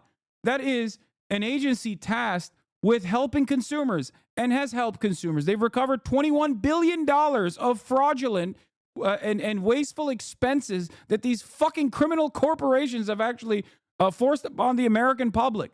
For the price point of $1 billion, the Consumer Financial Protection Bureau has actually given back to the American public $21 billion. Okay? You really think they're tackling fraud? Or do you think they're making it easier to steal from the American public, to make it easier for corporations to keep grafting you? When you're looking at something, you'll find you're looking for 1 out of 100. Here, you're almost reversing it. You look for one that's good. Yeah. And you can look at the title and you say, why are we doing this? Why are we doing that? And the public gets it. The public gets it. You've seen the polls. The public is saying, why are we paying all this money? This for years, this has gone on. Yeah, Trump is moving to reverse medical debt and overdraft protections implemented by the CFBP. Wow, how wonderful for the American public. Do you agree with that? Is that the plan? I really don't know. I know this. We're finding tremendous fraud and tremendous abuse. If only there were people if only there were more people and not just like random dumbass Twitch streamers like myself actively talking about this every time they had an opportunity to talk about this, instead of talking about USAID and how we must defend USAID. And if we don't defend USAID, then China is going to take over. Instead of saying shit like that, maybe they should talk about this. I don't know. The only other media outlets that I've ever heard this kind of commentary from is myself, Michael from Pennsylvania, Chapo Trap House, TrueAnon, and fucking Majority Report. What is going on? Where is the Democratic Party? This is 100% an abdication of duty, okay?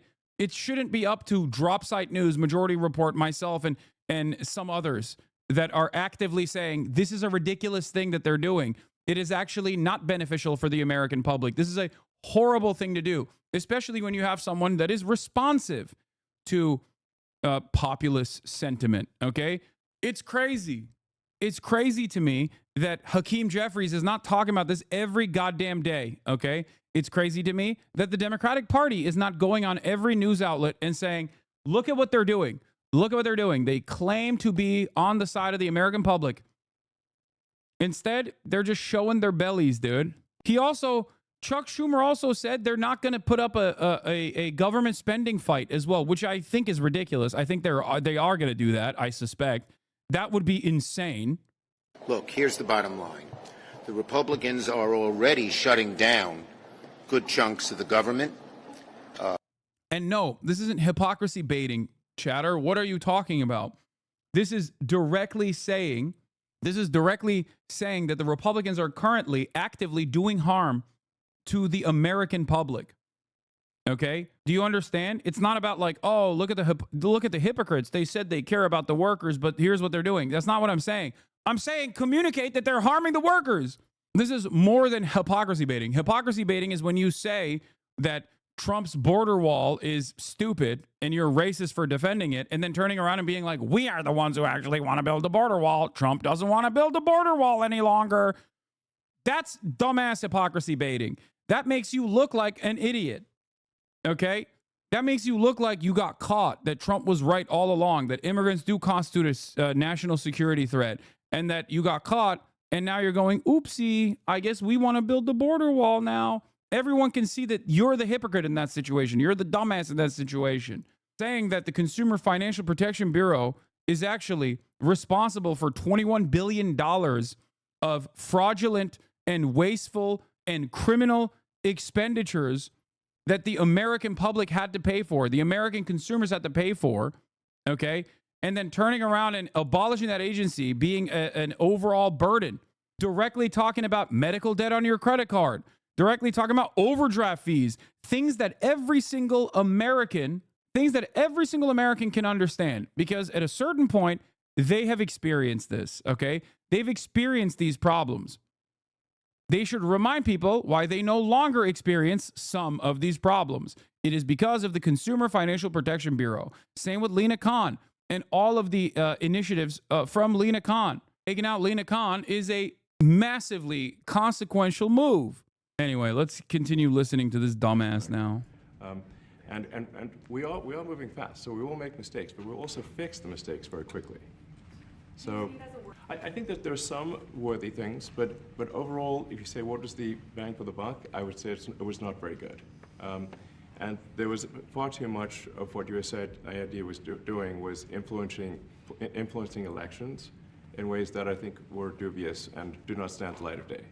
I can just ask a follow-up to the Pentagon contracts. If you have received billions of dollars in contracts from the Pentagon, and the president's directing you to look into the Department of Defense, is that a conflict of interest? And are going to do at the president's request. Does that present a conflict of interest for you? No, because you'd have to look at the individual contract and say, first of all, I'm not the one, filing the contract. It's people at SpaceX or someone who will be putting for the contract. And I'd like to say, if you see any contract where where it was awarded to SpaceX and it wasn't by far the best value for money for the taxpayer, let me know, because every one of them was. The president said the other day that you might look at treasuries. Could you explain that a little bit? What kind of fraud, and that question goes to both of you, what kind of fraud are you expecting to see or do you see right now in U.S. treasuries? Yeah, I think you mean the Treasury Department as opposed to Treasury bills. Or you also referenced treasuries on Air Force One the other night. Go ahead. Well, as I mentioned earlier, really the first order of business is to make sure we're actually collecting. Sorry for this. I thought my son might enjoy this, but he's sticking his fingers in my ears and stuff. So it's a bit hard to hear sometimes. Hey, stop that. Stuff we're doing with Treasury Department is so basic that you can't believe it doesn't exist already. So for example, it's like, what type of payment is this? You can't just leave the field blank. Currently, many payments, the field is left blank. And you have to describe what's the payment for, some basic rationalization. That also is left blank. So this is why, the Pentagon, when's the last time the Pentagon passed an audit? I mean, a decade ago, maybe? Ever? Really? And we want to, just in order to actually pass audits, you have to have financial information that allows you to trace the payments.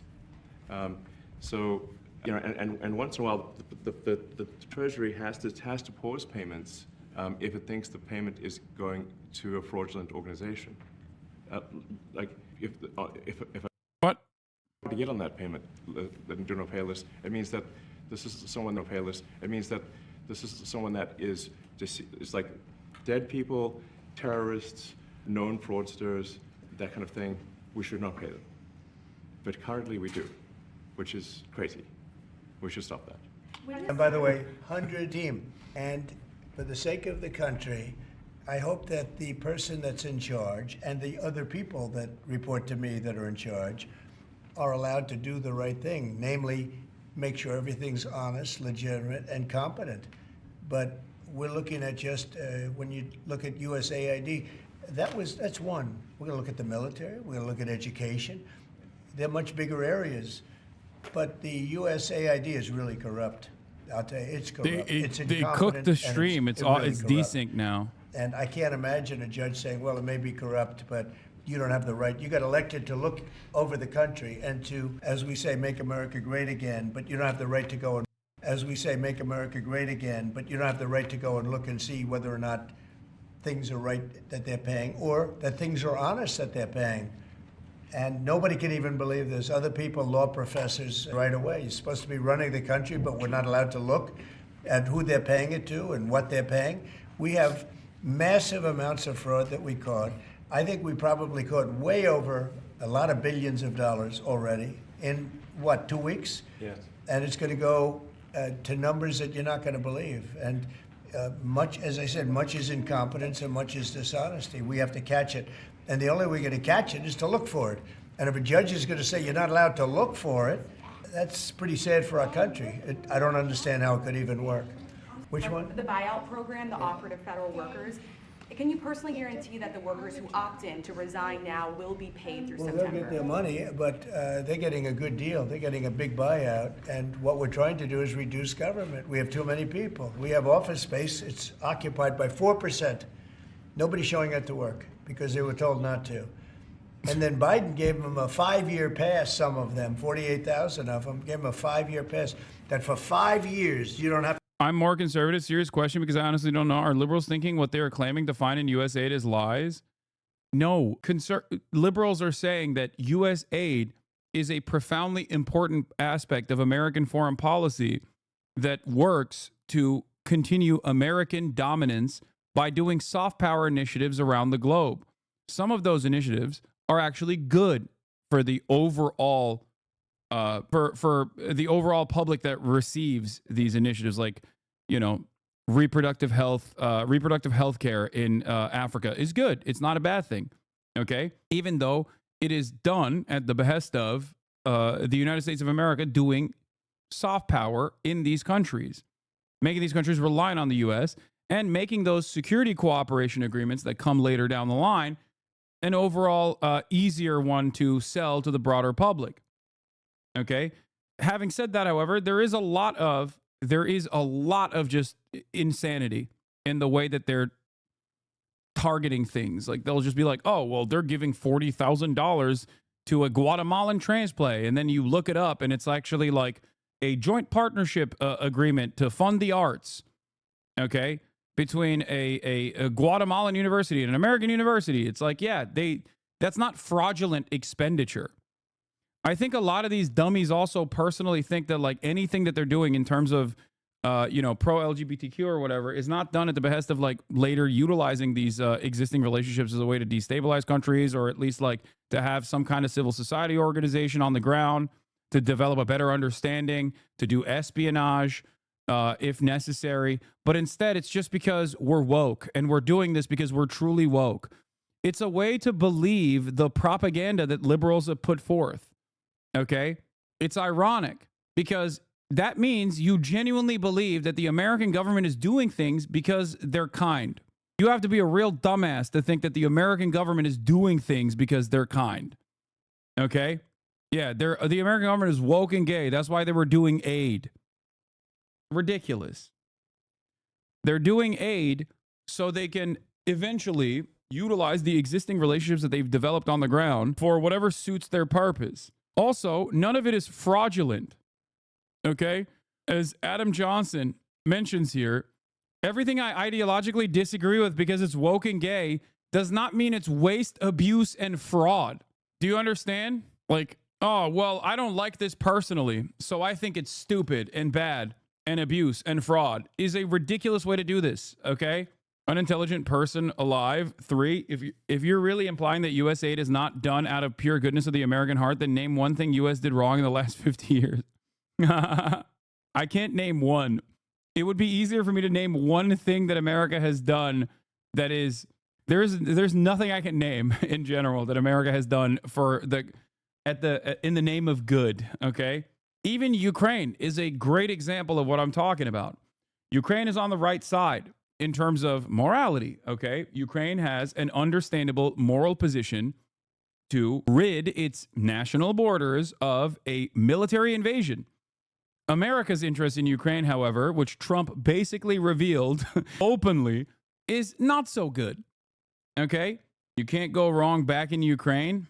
That's it. You have to look at the situation and truly believe that America is always doing good things around the world. For you to assume, that their intentions with Ukraine is good, even if they openly state that their intentions are not pure, their intentions are impure.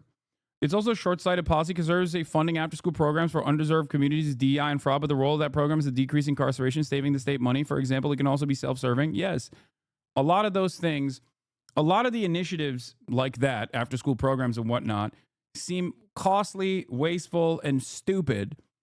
Like, they'll be like, oh, dude, they're doing violin, they're doing like musical education lessons in the south side of Chicago or whatever. And it's like, yeah, that is an incredibly important initiative because as studies have shown time and time again, after school programs actually significantly lower at-risk youth's likelihood to go and do crimes, okay? They're not doing it because they're woke and gay. They're doing it because it's obviously beneficial. It saves the government more money down the line as well if these kids are not doing crime and then doing crime obviously is chaotic. They're stealing cars and whatever. Or obviously you don't want like property loss in general for the broader public. But it's also better overall for the government now that you don't have to like put a bunch of children in the system at an early age. But that requires you to, one, do a little bit of reading. In order to understand these initiatives and the long-term impact of said initiatives, that requires you to imagine an alternative instead of simply closing your eyes and going, nah, dude, I have these racist beliefs that these guys are intrinsically evil and inferior. I won't say that they're inferior because of their race. I'll say they're inferior because of their culture as a substitute for race, and that no amount of violent lessons is going to stop these kids from stealing Kias or whatever. Okay? When all evidence points to the exact opposite, that these initiatives are very helpful. Anyway, if only we could get Republicans to think that, like, the carceral state is woke and gay and incredibly costly. AP says it was barred from covering a White House event because of its editorial policy regarding the Gulf of Mexico. Today, we were informed by the White House that if AP did not align its editorial standards with President Trump's executive order renaming the Gulf of Mexico to the Gulf of America, AP would be barred from accessing an event in the Oval Office. This afternoon, AP's reporter was blocked from attending an executive order signing. Ugh, so fucking petty. It's so unimaginably stupid. Anyway, here, there was a decent question here in terms of conflict of interest. But if there's a conflict of interest when it comes to you yourself, for instance, you've received billions of dollars in federal contracts, is there any sort of accountability, check and balance in place that would provide any transparency to the American people? There's a conflict of interest when it comes to you yourself. For instance, you've received billions of dollars in federal contracts. When it comes to the Pentagon, for instance, which the president I know has directed you to look into. Yeah. Are you policing yourself in that? Is there any sort of accountability, check and balance in place that would provide any transparency for the American people? Well, all of our actions are fully public. So if you see anything, you say like, wait a second, hey, that seems like maybe that's, there's a conflict there. It's not like people are going to be shy about saying that. They'll say it immediately, Including you yourself. Yes, but transparency is what builds trust, not simply somebody asserting trust. So not somebody saying they're trustworthy, but transparency, so you can see everything that's going on. And then you can see, am I doing something that benefits one of my companies or not? It's totally obvious. And if we thought that, we would not let him do that. No, you wouldn't. No, you are doing that.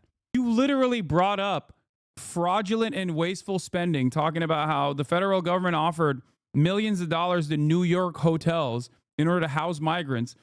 That's not wasteful spending. That's the federal government actually trying to fix the crisis caused by Governor Greg Abbott and Ron DeSantis by, without informing the local authorities, shipping, kidnapping, and trafficking tens of thousands of migrants from the state of Texas into the state of New York to play political football with people's lives. In that process, the federal government has to step in and say, okay, for the overflow, we have to, in the interim period, we have to make sure that these people are housed. Okay? So what do? They pay hotels to house the migrants. Okay? That is not wasteful spending or fraudulent spending. That's just an understandable thing that the federal government did. You know what is actually fraud? A conflict of interest? When you are the president and you own a bunch of hotels and you actually overcharge the federal government to stay in those hotels during the duration of your presidency, and you make money that way with federal funds. That's actually a conflict of interest. That's actually wasteful spending directly. That is a direct instance of fraud. That's what Donald Trump did. But of course, no one will look at that and go, what the fuck are we talking about? Segment or look in that area if we thought there was a lack of transparency or a conflict of interest. And we watched that also. He's a big businessman. He's a successful guy. That's why we want him doing this. We don't want an unsuccessful guy doing this. Yeah. Also, you got this. Elon Musk's pushing into the financial services with a visa deal while immediately after taking out the Consumer Financial Protection Bureau. It's crazy. Source, not doubting you, have just never heard of this till today. Which one do you want to source for? Donald Trump charging the federal government or the thing that he just brought forward? Here. Trump overcharged Secret Service by 300% for accommodations at his hotels. House Oversight Committee's report further called the ex-president's term the world's greatest get-rich-quick scheme. It is such a transparent instance of corruption, too. It's crazy. Also, Donald Trump did a cryptocurrency rug pull, dude. What are we talking about? Here's Ryan Grimm talking about the CFPB getting taken out and how devastating that is. One of the coolest things that the CFPB, that's the Consumer Financial Protection Bureau, did that you may not have heard of. One, they said that if you have medical debt, that cannot be included on your credit score. And two, they stopped a practice of banks rigging your overdraft protection. The way it used to work is that, let's say you have $12 left in your checking account and you go to the coffee shop, you get a $4 coffee, now you're down to $8. Then you pay for your parking and that's $15. And now, boom, you're under zero. So you get an overdraft hit right there. What the banks figured out is that they could move the transactions around.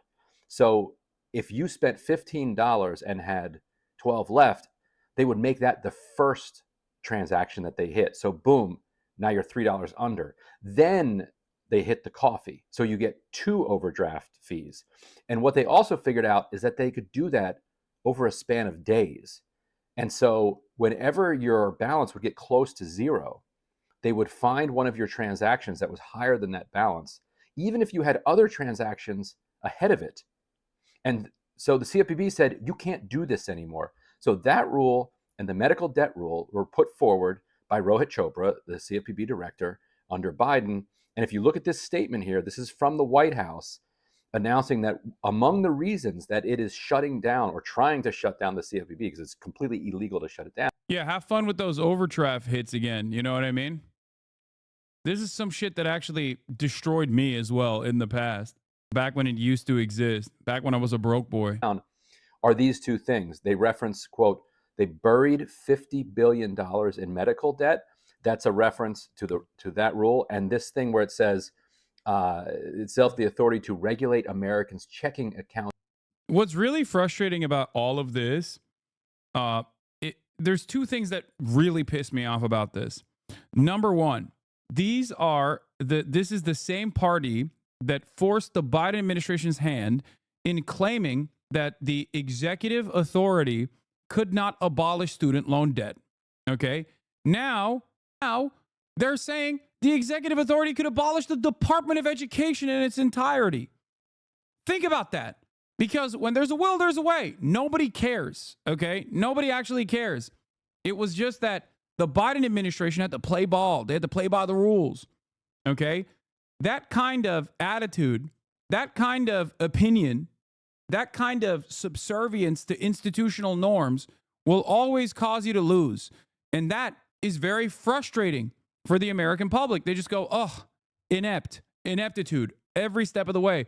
Once again, over and over again, these Democrats cannot actually push for their agenda. The average American does not look at that and go, oh, well, their hands are tied.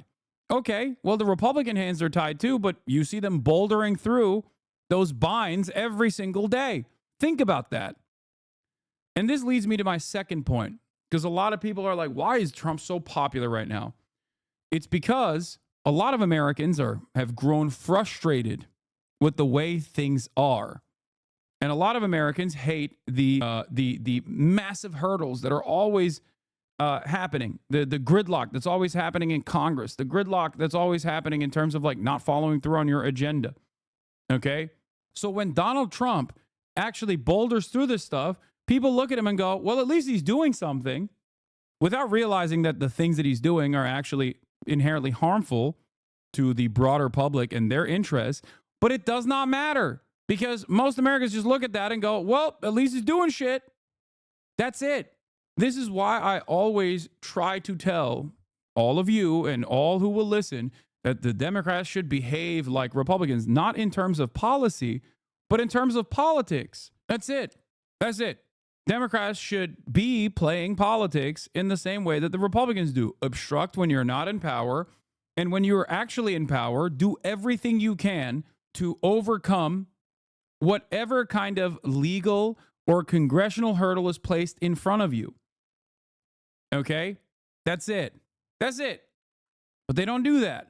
That's why it's laughable when you think about the Biden administration, which had every right to actually abolish student loan debt. They had all of the power, and the Supreme Court decided it was unconstitutional. Fuck the Supreme Court. What are you going to do about it? But Biden was, of course, the wrong guy for that, because he can't go on television and do what Trump does all the time, which is to say the Supreme Court is an enemy of the American people. They want people to be saddled with unlimited debt for the rest of your lives. They want you to be saddled with unlimited debt. They pulled a bullshit case out of nowhere to claim that there was a financial institution being harmed. The financial institution itself said that there is no legal standing for this court case. Are you joking? Fuck the Supreme Court. Fuck that. What are you doing? The Supreme Court shut Biden down. They did pass it. Are you so sure that if the Supreme Court said no to Trump would ignore that? Should Biden? This take is a miss. Biden did attempt to forgive student loan debt. Brother, what are you saying?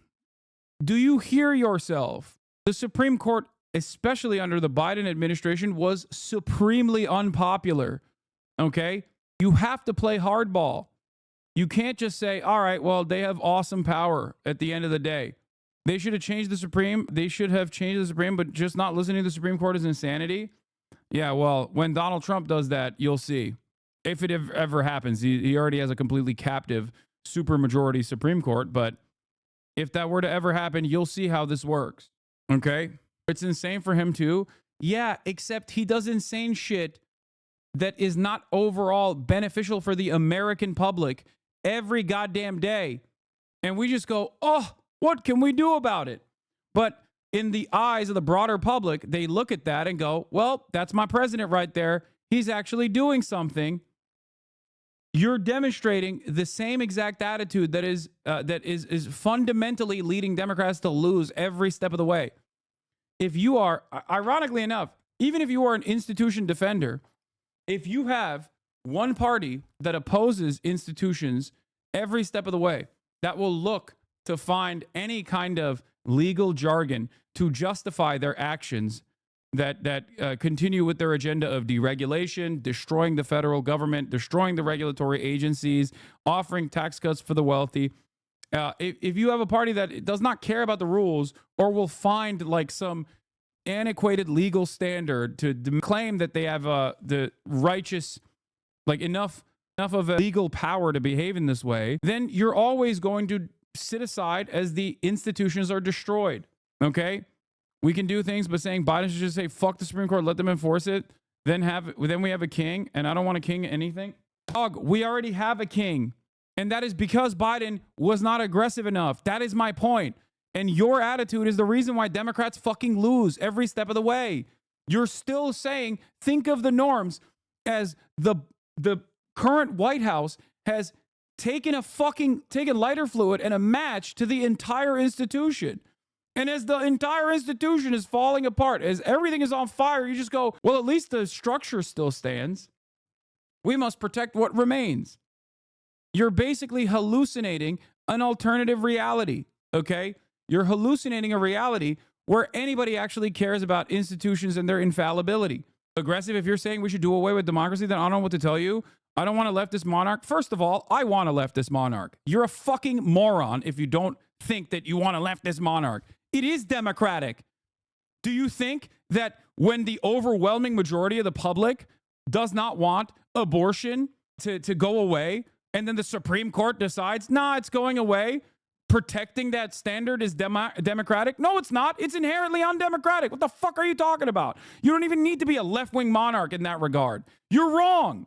If you think the Supreme Court of 9 unelected lifetime appointment justices making up fake nonsense to decide and lying to the public, by the way, every step of the way, because all of the Trump appointees lied to the American public when they said they would not overturn Roe v. Wade. And then they ended up doing that.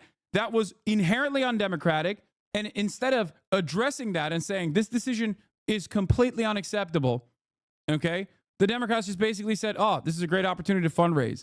And people like yourself that are at the heart of the Democratic Party still maintain the position that, oh, they're trying their very best. You're libbed up at a time when liberalism has died, okay? It's over. It's over. It's done. It's so done. It's never been more done. And you're still trying to maintain this like aesthetic defense of liberalism and these institutions, and also simultaneously defend the Democratic Party. This is the reason why the Democratic Party's approval rating is lower than Donald Trump right now. Okay? Who is this for? Who is this argument for? It's for nobody. This clip will not age well. What do you mean? You cannot try to fight fair with people who are not fighting fair at all. This clip will not age well is so stupid because guess what? It's already aging. It's crazy. He means you saying left-wing monarchy is democratic. Oh, whatever. I don't give a shit about whether it's a monarchy or a theoretical democracy or whatever the fuck, okay? Those are different and virtually all invalid forms of government. You're hyper-focusing on the aesthetics while claiming that it's actually a left-wing monarch that is doing this when they're abiding by the democratic standards. What are you talking about? Making sure that 9 unelected Supreme Court justices abide by what they have told the American public in front of Senate judicial hearings is actually maintaining the democratic principles, not the opposite. Okay? Do you understand? You can call that, oh, a left-wing monarch all day, every day. I don't give a shit what you call it. That is actually maintaining the democratic wishes. Drew Cook, can't wait for that part of the explanation to not make it to the clip chimp. I know. It doesn't matter, okay? It does not matter. Oh my God, people are going to clip me out of context again. I speak for 8 hours a day, okay? If you want to truly address or truly understand what my perspective is, you can come in and actually fucking hear what I have to say. It doesn't matter. People have been doing this for the past 6 years, okay? Look at what is happening. Look at what is happening to America. Look at what is happening to the so-called liberal institution defenders. If your goal, as Donald Trump and Elon Musk are simultaneously lighting the federal government and all regulatory agencies on fire, if your job is to turn around and say, how can I make this about my least favorite Twitch streamer because my favorite content creator fucking hates him and I'm a loyal servant of him, then you're a pathetically unserious person. Stop. Nobody cares. Okay? Please. How was a leftist monarch good and what the point of saying it? That is what I missed. It doesn't matter. I don't care. I don't care about a leftist monarch or a democratic organization. My point is not that. My point is currently we don't have a real democratic process. And if you're defending the fucking Supreme Court, you're not defending democracy. That's my point. Stop maintaining like aesthetic sentiments about liberalism and institutions. You're not living in the real world. Look around. It's so funny to be like, oh, leftist monarchs, I'm terrified. What are you talking about? We literally have direct fascist control over the fucking government, and you guys are worried about a Stalin? What are you talking about? What the fuck? There is no leftism in this country, okay? The average American is not even class conscious a little bit, okay? Shut the fuck up. Stop looking to the most leftist person that you can point to say, I'm not like that. I'm so scared of that. See, I'm one of the good ones. Who is this for? There's dudes named Big Balls and Booger Eater ripping through the federal regulatory agencies and engaging in mass layoffs. And you're over here being like, well, the institutions. I'm scared. I'm scared of communism. The fuck? Be serious, dude. You know who was a left-wing monarch? FDR. Dumbasses. You know who's also doing FDR shit, but in the opposing direction, in the fascist direction? Donald Trump. Okay? That's it. If you want to understand why people think he's killing it right now, well, because Donald Trump is doing FDR shit, but in the opposite direction. By dictating government price controls. That's how the banks say that the CFPB stopped them from moving transactions around to hit you with extra overdraft fees. Now, if you click on those links, they would actually take you to statements. He was not. He threatened the Supreme Court. He threatened to stack the court, saying you ignore the Supreme Court. That is not FDR. You're wrong. I agree with you most of the time. I just don't agree with the idea that the solution is to do it Trump style. The only solution is to actually fight back. And people like yourself that are institution defenders are... What is happening right now? What the fuck? What the frick? That's weird. It's fine. My alert boxes are busted again. Okay? By banks. So this is the Trump administration coming in, saying it's here for working Americans and going and doing bankers' bidding so that they can keep ripping you off. Oh, Big Balls heard you and hacked you. Yeah. Elon admits he will tell some lies. That an example of the fraud that you have cited. Yeah, I mean, he's like, oh, my bad. Yeah, we dominated the media cycle for like 48 hours nonstop. But here's where we're at. Was $50 million of condoms was sent to Gaza. But after fact check this, apparently Gaza in Mozambique, and the program was to protect them against HIV. So can you correct the statements? It wasn't sent to Hamas, actually. It was sent to Mozambique, which makes sense why condoms was sent there. Yeah. And how can we make sure that all the statements that you said were correct, so we can trust what you say? Well, first of all, some of the things that I say will be incorrect and should be corrected. So nobody's going to bat 1,000. I mean, we will make mistakes, but we'll act quickly to correct any mistakes. So, I'm not sure we should be sending $50 million worth of condoms to anywhere, frankly. I'm not sure that's something Americans would be really excited about. You said on X. Why are the freaks so active recently? Is this admin cooking like the disease left like a fever or what? No, that person who is criticizing me is not like a regular old right-wing freak. He's just a liberal, okay? He's a liberal who thinks that aesthetically or not, there is still some reason to maintain like a defense of institutions at a time when the Republicans are shredding said institutional norms to suit their agenda. And they are looking at this, okay? They are looking at the situation and basically advocating for a reality that does not exist, and a reality that actually has caused the Democratic Party to lose over and over and over again. Got to hold up those institutions and stop fascism. It always worked. Look at Germany. Yeah, that's it. Yeah, it's just ridiculous. With us today, and if you'd like to say a few words, and thank you very much. Mr. President, thank you very much for having us in so short after your inauguration. I think just as a testament to what you said is a special relationship between our two countries and the personal relationship of friendship and trust between the two of us. Mr. President, I truly believe that with all the challenges that we have in the Middle East, that I finally see somebody that can take us across the finish line to bring stability, peace, and prosperity to all of us in the region. And it is, I think, our collective responsibility in the Middle East to continue to work with you, to support you, to achieve those lofty goals. So I'm very delighted to be here. And as you said, sir, we've got some very interesting discussions ahead. Very good. Very good. Thank you very much. Mr. President, many people in the region, especially Jordan, are worried about the annexation of the West Bank. Will you give His Majesty the King guarantee that you won't allow Israel to annex the West Bank? And how are you going to I think that's going to work out very well. That's not really what we're talking about today. I think that's something that's going to work out automatically, and it's in good shape. And we discuss it, and other people have discussed it with us and with me. That's going to work out. West Bank is going to work out very well. Mr. President, why should the king take in the Palestinian people? He's made clear he doesn't want to. Well, I don't know, but he may have just something to say because we discussed just briefly. I think maybe you want to say it now, or? Well, Mr. President, I think we have to keep in mind that there is a plan from Egypt and the Arab countries. We're being invited by Mohammed bin Salman to discussions in Riyadh. I think the point is how do we make this work in a way that is good for everybody? Right. Obviously, we have to look at the best interests of the United States, of the people in the region, especially to my people of Jordan. And we're going to have some interesting discussions today. I think one of the things that we can do right away is take 2,000 children that are either cancer children or in very ill state to Jordan as quickly as possible, and then wait for, I think, the Egyptians to present their plan on how we can work with the president to work on the Gaza challenges. I didn't know that, what you just said, 2,000 children with cancer or other problems, and that's really a beautiful gesture. That's really good, and we appreciate it. And we'll be working on the rest. With Egypt, I think you're going to see some great progress. I think with Jordan, you're going to see some great progress.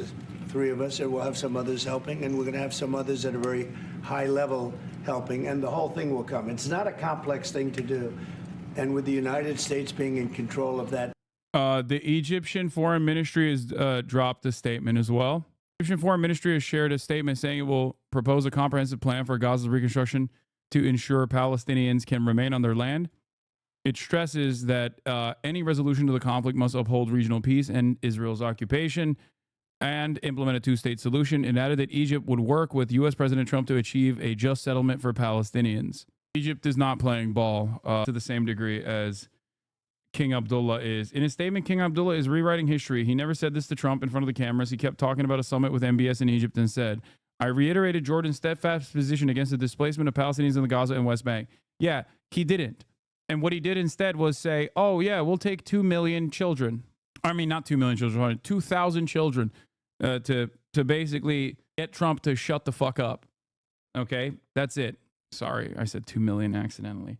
Yeah, it's just basically to say like, yeah, we'll do something. It's the same thing that like Claudia Sheinbaum did, or the same thing that Justin Trudeau did when they were like, oh, we're gonna move more people to the border. Okay. This is the unified Arab position. Rebuilding Gaza without displacing the Palestinians and addressing the dire humanitarian situation should be priority for all. Anyway. A piece of land, a fairly large piece of land, you can have stability in the Middle East for the first time. And the Palestinians, or the people that live now in Gaza, will be living beautifully in another location. They're going to be living safely. They're not going to be killed, murdered, and having to leave every 10 years, because I've been watching this for so many years. It's nothing but trouble. Everyone's being killed. They're being robbed. It's like living in hell. And they're going to end up having a great home, great families that don't have to get mugged and killed and beaten up and harassed by Hamas and everybody else. And I know we'll be able to work something. And what you just said about the 2,000 is fantastic. It's so beautiful. It's music to my ears. But we're going to be able to work something. And I know we'll be able to work something also with I believe, not 100%, but 99%, we're going to work out something with Egypt. But Mr. President, during your election, taxpayer dollars won't be used for this. So what money are you going to use to buy Gaza? We're not going to buy anything. We're going to have it, and we're going to keep it, and we're going to make sure that there's going to be peace, and there's not going to be any problem, and nobody's going to question it. And we're going to run it very properly, and eventually we'll have economic development at a very large scale, maybe the largest scale on that site. And we'll have lots of good things built there, including hotels and office buildings and housing and other things. And we'll make that site into what it should be. Yeah, it's just the Palestinians won't be able to live on it, even though they're there right now. And we have no way of pushing them out other than hoping that Israel will be able to forcibly remove them from that land and force all of the Palestinians that don't want to leave, killing them, and then forcing those that don't want to leave by gunpoint to the Sinai Peninsula or into Jordan. Great stuff overall. Now, it's interesting because this is not a new concept. Okay? It's not a new concept at all. This is actually virtually identical to Hitler's Lebensraum strategy and the Madagascar deportation, the Madagascar plan that he wanted to initially implement, taking all the Jews and sending them to Madagascar. It is identical, a one-to-one copy. And many people in Israel are totally on board with the idea. I wonder why. Here is one of the conceptualizations that they've put forward, okay, that Nathan Robinson also correctly called out. This is the exact same plan that the Nazis had to send the Jews to Madagascar. An intriguing suggestion has been proposed with the problem of relocating Gaza Arab Palestinians. South of the Arabian Peninsula is an island called Socotra.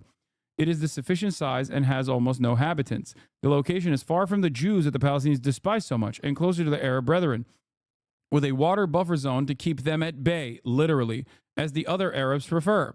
It is also a beautiful paradise with even more beachfront property than Gaza. 25,000 likes. Fox now justifying ethnic cleansing in the most blatant ways possible. This population in Palestine is hostile, it's uneducated.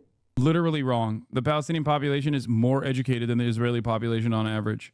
This is incorrect. The Palestinian population has a higher educational retainment per capita, a higher rate of college-educated people than the Israeli population has.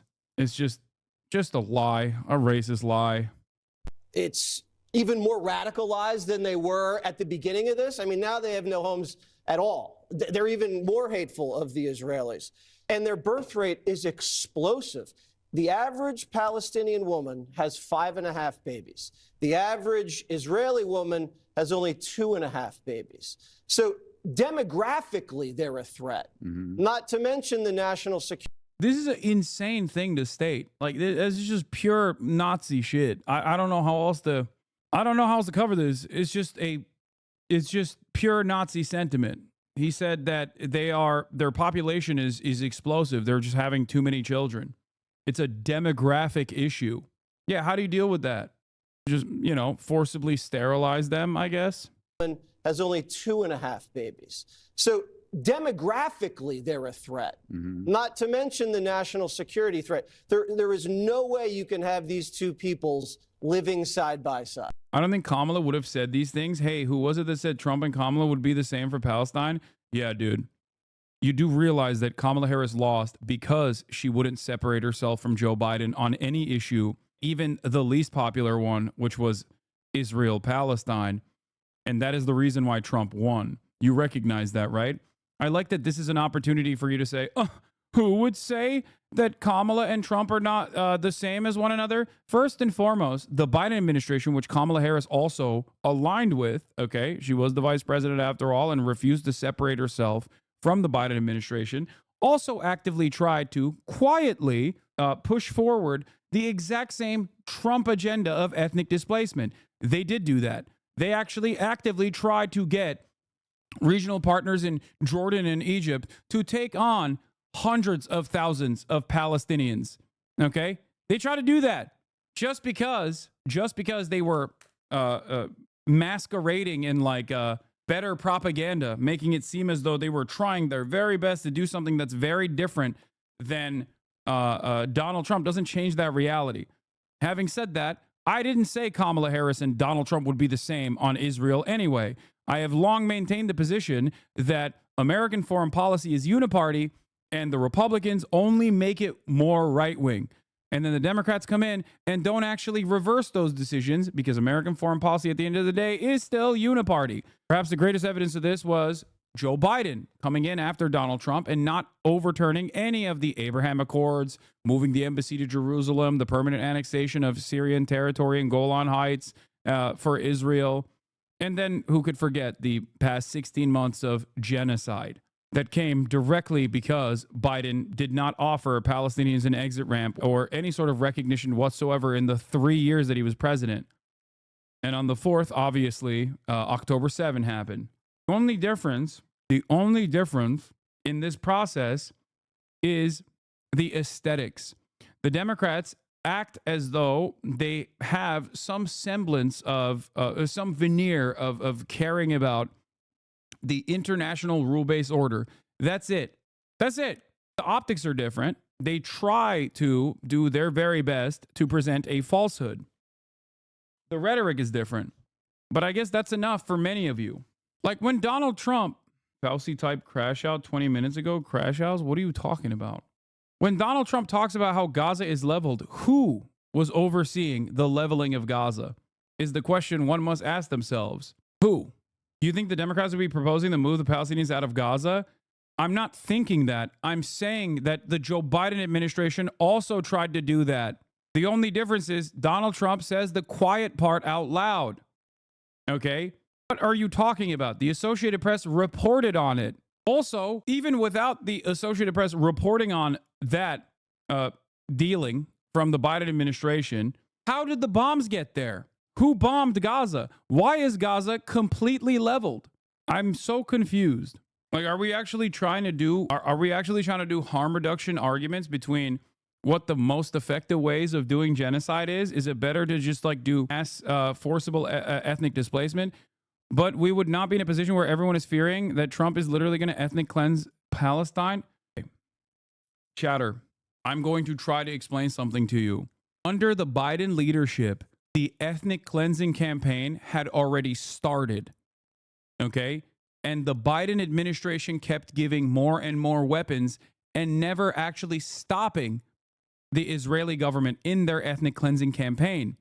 They also purposefully looked the other way when there were numerous State Department controlled agencies that reported what the NGOs and humanitarian organizations were reporting from the ground in terms of Israel violating international rights, engaging in a litany of war crimes, actively doing a genocide. They looked the other way. They buried the information that was presented to them so they could continue Israel's genocidal campaign. Okay? The notion that there is a significant difference here is idiotic. You are literally saying which type of ethnic cleansing is better. That's what you're being forced to choose. Okay? Is it better when we destroy all of the buildings and kill people and, have them die under the rubble? Or is it better that we kill them when they refuse to leave? You're confused. Gaza got leveled and starved these past 2 weeks, not the past year. Exactly. I guess for you, the major difference is you don't want to hear about it. Or rather, the Democrats at least were able to make you feel better about the genocide because they kept lying and saying there are red lines. They kept lying and saying that they're working tirelessly around the clock for a ceasefire. Okay? It does not make sense. The worst part about it, from your standards also, if you are interested only in team sports and nothing else, is that it would have been beneficial for Kamala Harris to actively communicate a different perspective on Gaza, to actively separate herself from the Biden administration. It would have been electorally beneficial for her, but due to her loyalty and due to her interest in maintaining the current administration's foreign policy goals, she did not do that. And she didn't do that, and she lost. So even if you want to talk about this from a purely partisan perspective, she could have done things. Even if it was a lie, she could have still at least had the decency to lie to the American public. They didn't even want to lie. Trump at least lied, by the way. I mean, it was obvious that he was lying. I reported on it at the time. I told you that there was no way that Donald Trump, who got $100 million from Miriam Adelson, was going to actually deviate away from the pro-Israel position. But at least he fucking went to Dearborn and was like, oh, falafels, it's great. I love you guys. I'm going to end it. I'm going to end all of it. Literally didn't even lie to the American public when it was electorally beneficial for them. That's crazy. They actively turned around and said, no, we don't want you in the party. We don't want you to vote for us. We're going to win without you. They didn't even want to fucking play politics.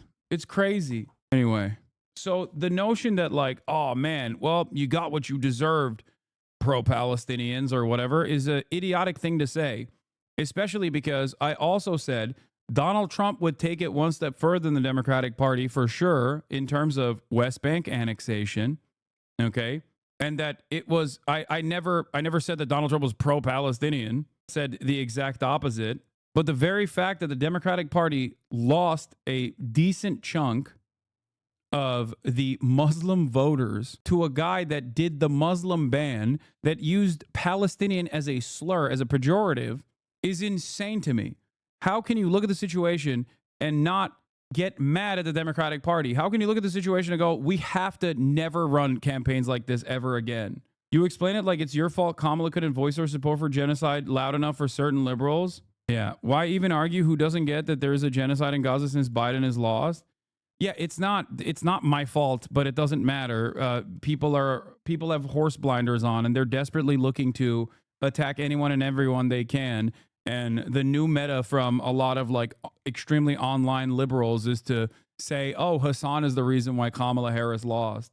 It makes no sense, but it's a comfortable narrative for a lot of people so that they don't have to look at the Democratic Party and say, oh man, they are the reason they lost this all on their own. And the people from Gaza who wouldn't be able to be there for years, because you're talking about just to get it and prepare it and to take care of all of the problems that currently it has, as you know, tunnels, and people are in those tunnels, and you have some good people and some bad people, and you may have hostages right now. You know, you have the hostages possibly there. They don't know where they are. And, you know, I have a Saturday deadline, and I don't think they're going to make the deadline personally. I think they want to play tough guy, but we'll see how tough they are. But it's... What is this? No, the only dick riding idiot is you bending over for Trump thinking he's different. What? Also, you literally had Democrats actively advocating for genocide on the Palestinians. What is happening here? Why are you guys fucking fighting one another? Oh, I love that. When all else fails, when everything is falling apart, I love when liberals look to blame leftists and the leftists look to blame other leftists. Yeah, that's the reason chatters are just fighting each other. Great stuff, guys. Oof. It's going to be a wonderful thing. It's going to be wonderful for the Middle East. I think it'll turn the Middle East. I think you're going to have peace in the Middle East. You're going to eventually have peace in the Middle East. Could this deadline risk undermining the talks that you're having with the king today and risk the kind of wider peace that you're trying to... Because that's not, we're not talking about a big situation. We're talking about something that can go very quickly. We're talking about, it's going to go quickly. It's not going to take a long time, okay? That's not going to take a long time. You know bullies? You know what a bully is, right? You know the bully, I've always, and I found it throughout my life, a bully is the weakest person. And they're bullies. Hamas is bullies. Dude, that's so funny. Claiming that the bully is the weakest person, which is true, and then not recognizing that you yourself are the bully is crazy. The weakest people are bullies. You know that, right? All right, go ahead. Mr. President, you were saying that Palestinians will live somewhere else safe. Where exactly do you want them to live? Well, it's not where I want them to live. It's going to be where we ultimately choose as a group. And I believe we'll have a parcel of land in Jordan. I believe we'll have a parcel of land in Egypt. We may have someplace else. But I think when we finish our talks, we'll have a place where they're going to live very happily and very safely. And, you know, don't forget, they only want to be on the Gaza Strip because they don't know anything else. They've never had an alternative. And they don't want to be on the Gaza Strip, but they have no choice. They have to be. And they're being killed there at levels that nobody's ever seen. No place in the world is like as dangerous as the Gaza Strip. They don't want to be there. They have no alternative. When they have an alternative, not one person will want to stay where they are. Nobody wants to stay there. They're living in hell. It's a death trap. Mr. President, how do you know that the Palestinians don't want to leave their land? Some people say this is ethnic cleansing. You won't be able to force them to leave their land. We're moving them to a beautiful location where they have new homes, where they can live safely, where they'll have doctors and medical and all of those things. And I think it's going to be great. Yeah, any questions? King Abdullah, what do you think about the U.S. taking over the Gaza Strip? Do you want to see the U.S. own the Gaza Strip? Well, I think, as I said earlier, the president is looking at Egypt coming to present their plan. As I said, we will be in Saudi Arabia to discuss how we can work with the president and with the United States. So I think let's wait until the Egyptians can come and present it to the president and not get ahead of ourselves. And is there a parcel of land in Jordan that you're willing to have Palestinians? Well, I think what we said, I have to look at the best interests of my country. I think the president is very happy that we do this thing with 2,000 children as quickly as possible.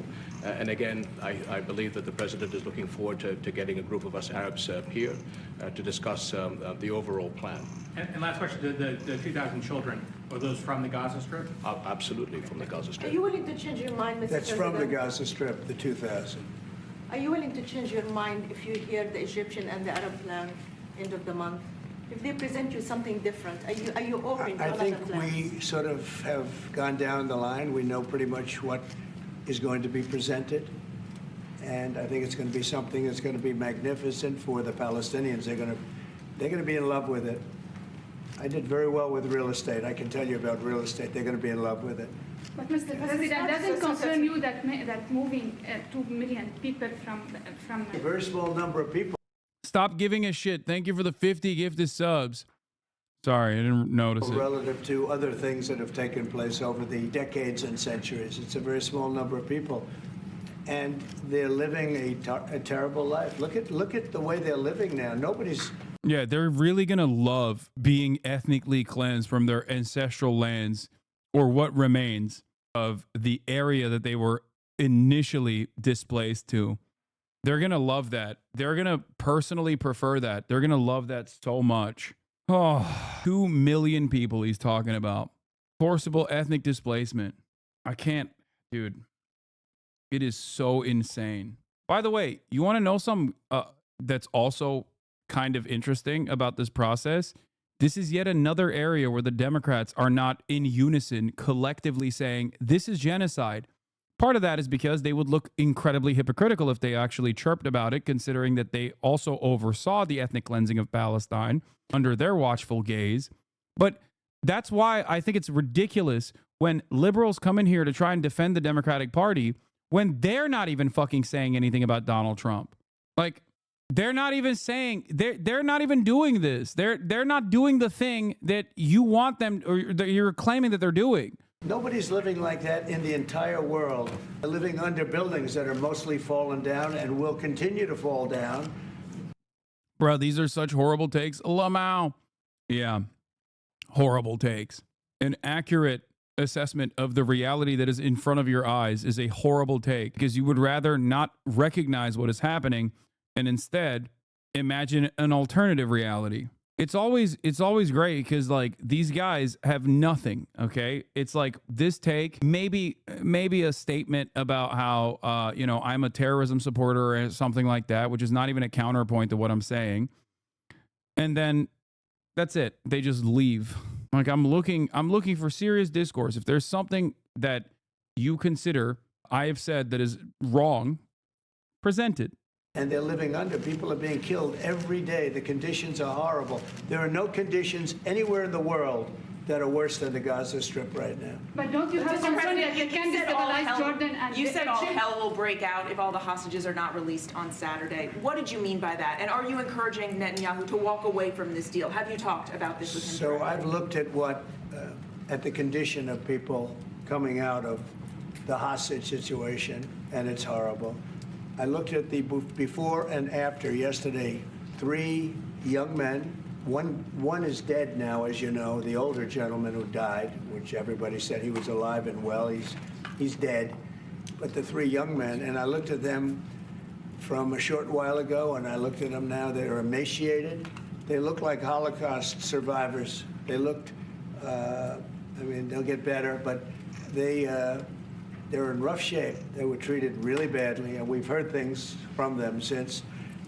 And I think the reason that Hamas is playing so cute is because they saw the reaction to these three people that came out, and the other ones. Look, the one young lady had her hand blown off practically, and they were not in great shape either. But she's missing her fingers and a big part of her hand. You know what she did? She was stopping a bullet that was aimed at her. She went like that, and it blew off her hand. I think I think they want time, because I think the people that they have living are in such bad shape, because they're sending the most healthy people out because they don't want to send the least healthy people out. And there was an uproar when they saw the people from yesterday. So these people are, so I don't want to do 2 and then we do another 2 in another week and then we do 4 in 3 weeks. No. They either have them out by Saturday at 12 o'clock or... What? Looks like you read my message and was like, my head's going to explode. What is the difference between liberal and leftist? I thought it was one and the same. What am I? Liberals inherently want to defend capitalism. Their worldview revolves around the protection of private property. Leftists can be broadly categorized as a collection of people that whose political ideology starts at anti-capitalism. That's the biggest difference. In the United States of America, I would consider even social democrats who are also capitalists to be a part of the broader left coalition because of the current political, the current material conditions in the United States of America and the broader political goals. Any kind of socialization initiative or any kind of expansion of the welfare state would still be somewhat leftist. Any kind of pro-labor initiative would still be broadly defined as a leftist position. At least those are my standards for it. And other people will disagree with me and say, no, social democrats are not a part of the left movement. This is, of course, mostly for American politics, which is, unfortunately, one of the most right-wing nations on the planet, at least economically. All bets are off. Mr. President, would you still consider withholding aid to those countries if they don't accept your plans to accept? Well, I don't want to say that because we've had such a good relationship and we're doing so well just in the short time that we've been talking. I mean, the king just made a statement. I didn't ask him to do that, about literally saving 2,000 young children from the Gaza Strip. We didn't know about that. You didn't know about that. Nobody did, except for the king and his son. I assume you told your son, right? And I just thought it was great. No, I think we'll do something. I don't have to threaten with money. We contribute a lot of money to Jordan and to Egypt, by the way, a lot, to both. But I don't have to threaten that. I think we're above that. I do believe we're above that. So. Would you consider other countries, not Jordan and Egypt? There was talks about Indonesia, Albania, other places. Yeah, sure, we would. And we have other countries that want to get involved. We have a lot of people that want to get involved. There's a great sense of wanting to help the Palestinians. There's a lot of good countries out there, people that rule those countries with big hearts, and this gentleman is at the top of the list. And if they don't want to leave, how are you going to force them, Mr. President? Oh, they're going to be great. They're going to be very happy. Your Majesty, should we expect that the Jordanian response would be part of a coordinated Arab response? The response will be from a multitude of countries, Arab, international. I know the Europeans want to step in. And again, we'll probably have to look to the help of the United States to make sure that COGAT, which is the clearing agency on the Israeli side. There's really nothing eloquent to say anymore in the face of the most vulgar, unabashed fascism we've seen so far. Even for me, it's tough to find context or historical parallels these days. I mean, the context is obvious. It's Hitler. It feels like there's nothing left to do but scream whatever air we have left in our lungs. I and many others said from the start the deal wouldn't last, but it doesn't stop this from hitting like a truck. Yeah. It's just... We're walking through this different stages of early Hitler to late Hitler. I must be racist. I thought the king would have a wild accent. No, he's basically British. Okay. Makes it as efficient as possible because 2,000 kids, the best way to get to them is by helicopters and get them straight to our institutions. I also believe that quite a few countries would also probably like to take some of those kids and have them treated in their hospitals. So No, we hope this to should launch. have- Yes, and that's right. This should have been done by the Biden administration, but, you know, they didn't do anything. They didn't know what the hell they were doing. So this should have been done by the Biden administration. This should have never happened because October 7th would have never happened if I were president. Zero chance of happening. You wouldn't have had that whole mess where the Middle East got blown up, and you wouldn't have had Ukraine and Russia fighting. That would have never happened. And by the way, we're making good progress there, I think. I really think we're making some very good progress. Mr. President, you've said before that the U.S. would buy Gaza, and today you just said we're not going to buy Gaza. We're not going to have to buy. We're going to have Gaza. We don't have to buy. There's nothing to buy.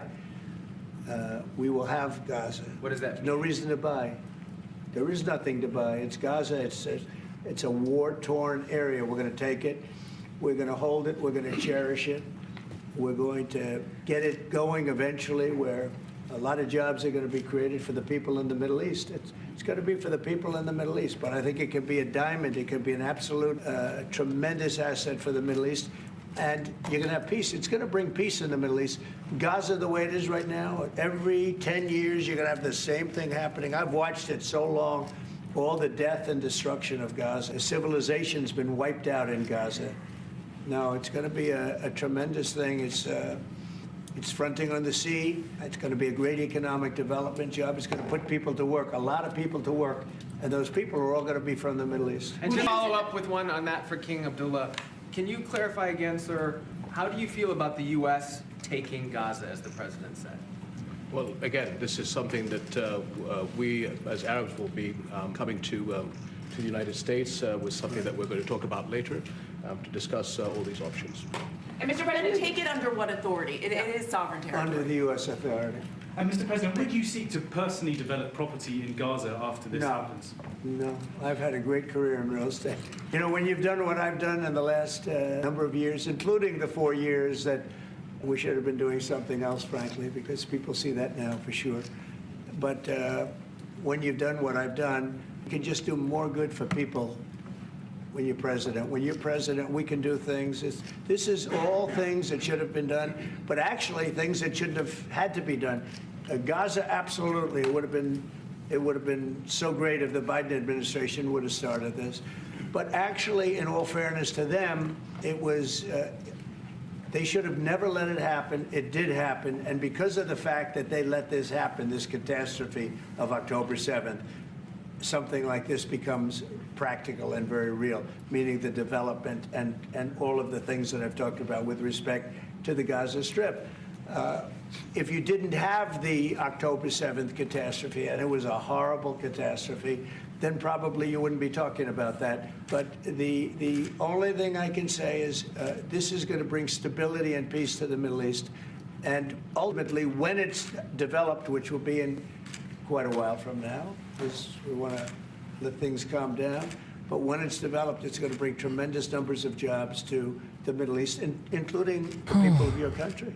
And what if it does not bring peace to the Middle East? There are many Palestinians, even though you say that everything is going to be beautiful, everything is going to be lovely, they're not going to want to go back. There are going to be people who want to go back and feel like that it is their right to do that. You haven't said, will there be any type of repercussions or anything that happens? We don't think that's going to happen. We think we think people are going to be very happy, thrilled. A lot of those people that you're talking Oh, that's great. No. As long as you keep saying over and over again that people are going to be very happy, then that's great. Okay, got it. Yeah, 2 million Palestinians forcibly removed. What happens when people don't want to leave? What do you do then? Oh, they'll just be happy. They'll leave. Then they ask, how will this process occur without U.S. military presence? He says, oh, Israel will take care of it. about are going to end up maybe living there and maybe working there, but it'll be in a different form. We have had tremendous support for this project, and we think the biggest asset of the project is going to bring peace ultimately to the Middle East. All right, go ahead behind you, and you've asked enough. Mr. President, one of your promises on the campaign trail is to bring peace to the Middle East. It was a promise to your Arab voters here. The Arab voters in the United States oppose this. What do you say to that? Well, you know, if you look at Michigan, where we have a large Arab population, as you know, I was just telling the King, that we won. As you know, I won the Arab population. Now, when I started off, I wasn't leading, and when I finished, a few months later, we started campaigning in Michigan. And when I finished, we won it by a tremendous amount, by 30 points.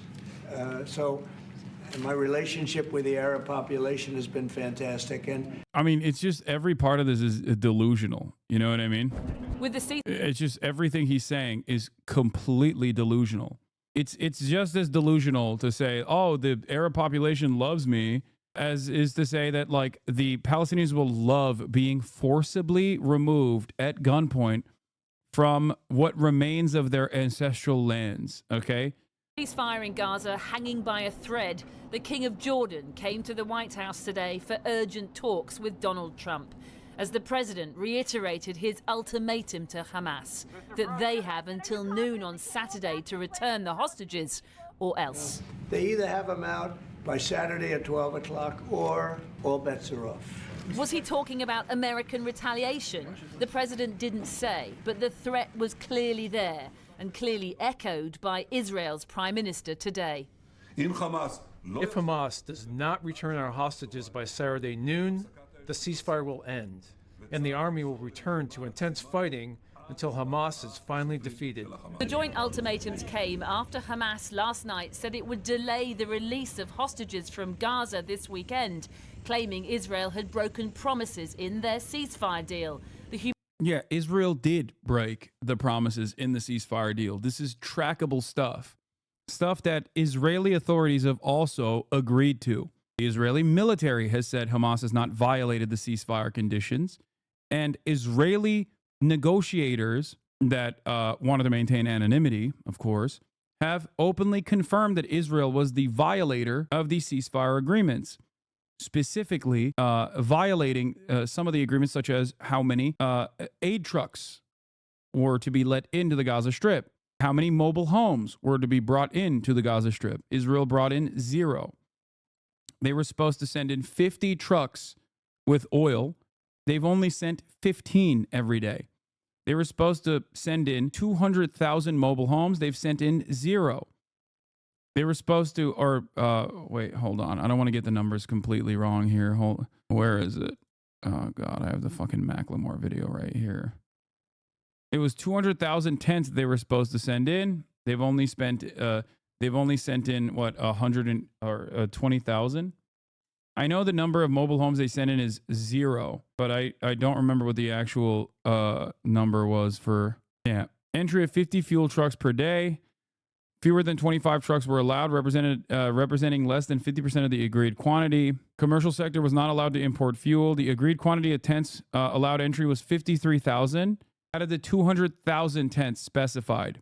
0 caravans were allowed in, even though 60,000 were needed. No construction materials to rebuild the hospitals were sent in. The entry of heavy machinery for debris removal, street opening, and the retrieval of martyrs' bodies was blocked. 4 machines were allowed in. The enclave needed 500 heavy machines of all types. It's laughable. It's ridiculous. And it's something that the Israeli government has openly admitted to as well.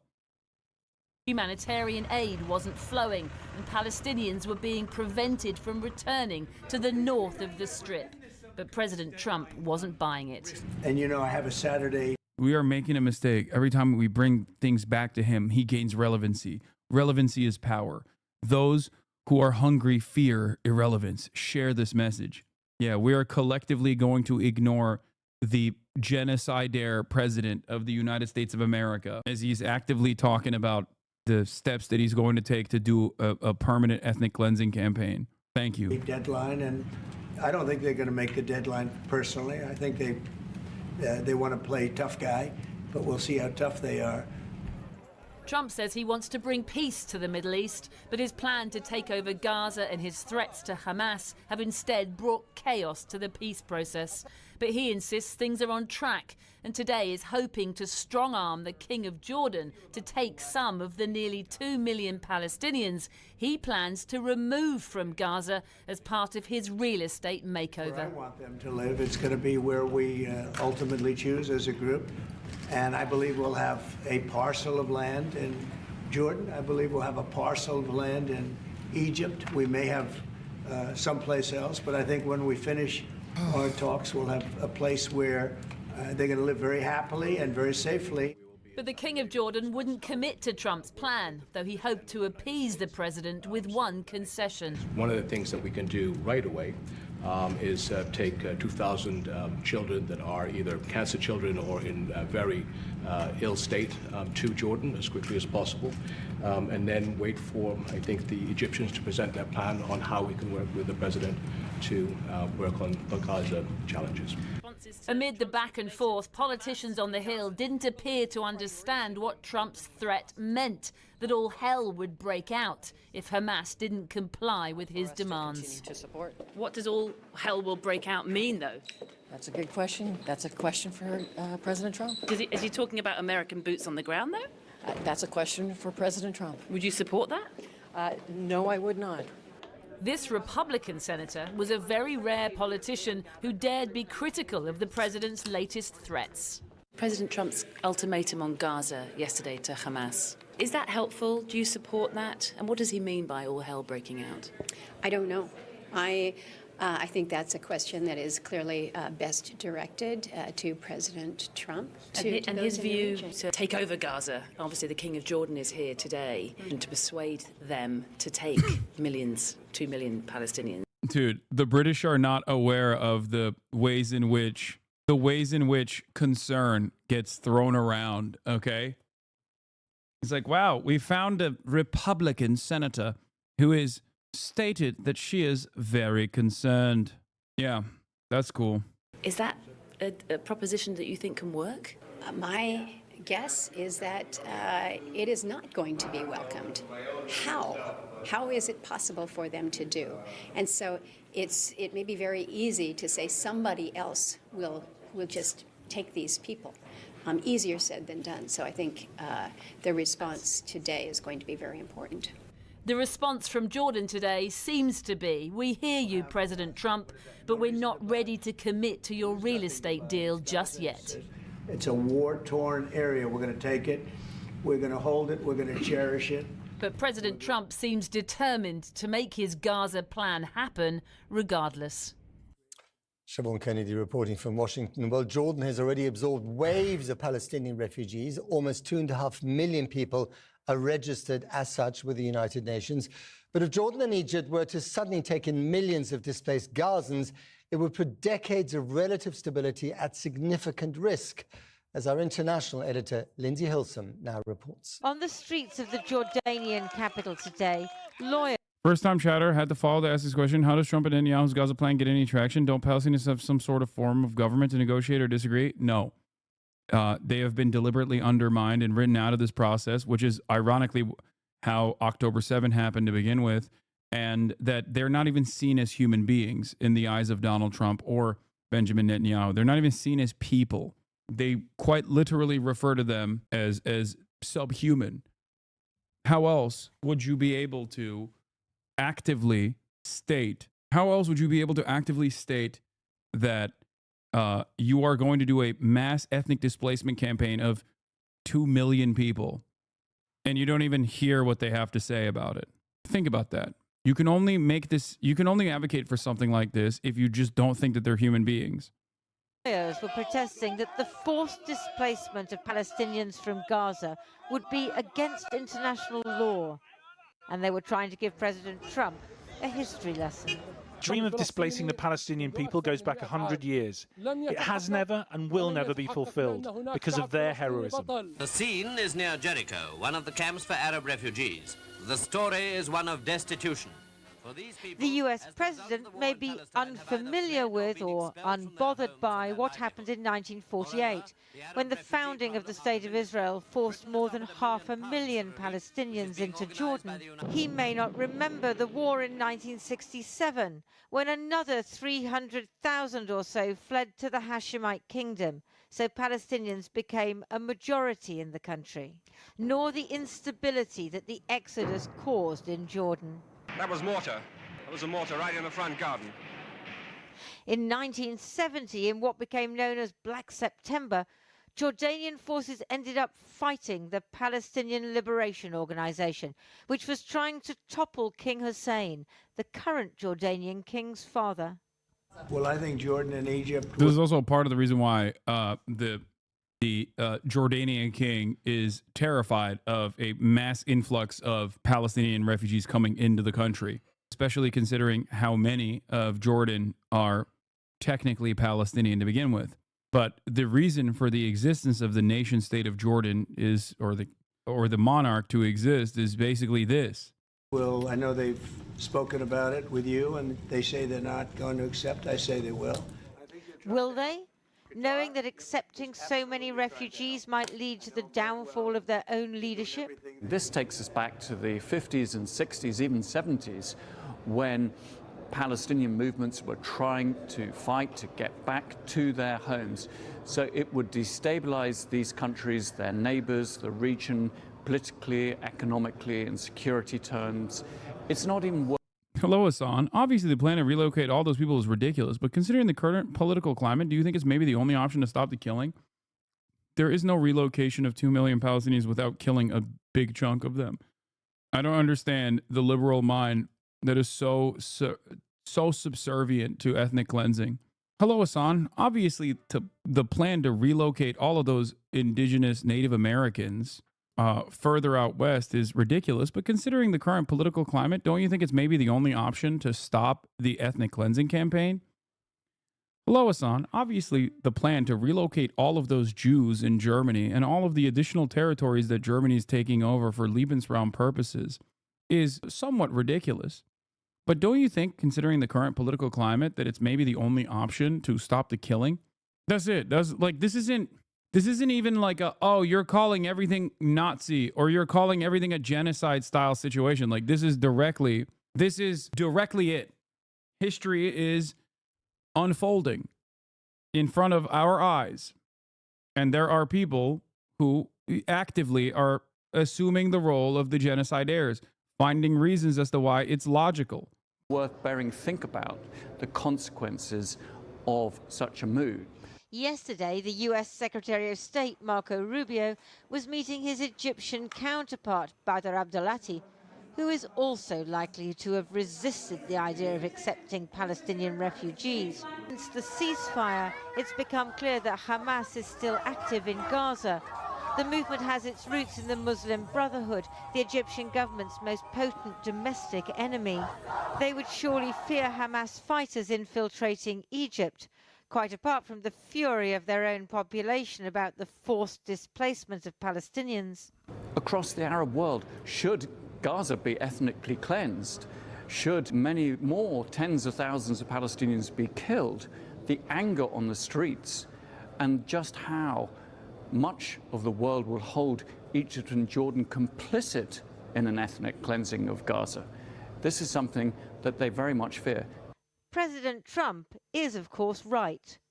Gaza is largely uninhabitable. It will take decades and billions of dollars to rebuild. It is unsustainable to expect people to live indefinitely in rubble. Israel and regional powers need to find a solution. But the history of the Middle East is a tale of outside interference and internal strife, where a violent, tragic past is only too often a guide to the future.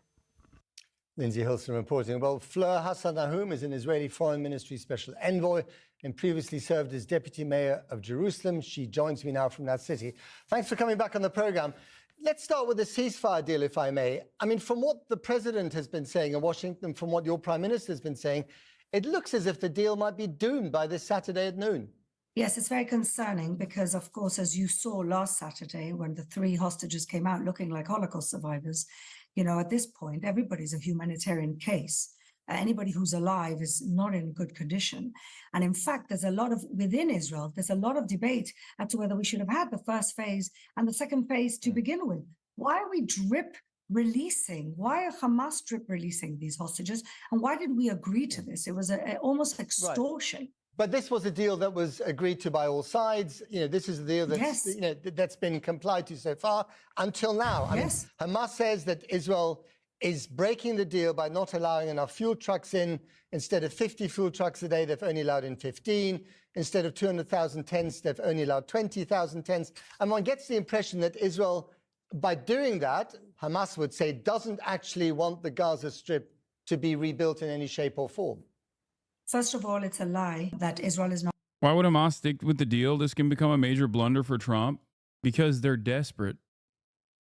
What do you mean? Like, they have stuck with the deal.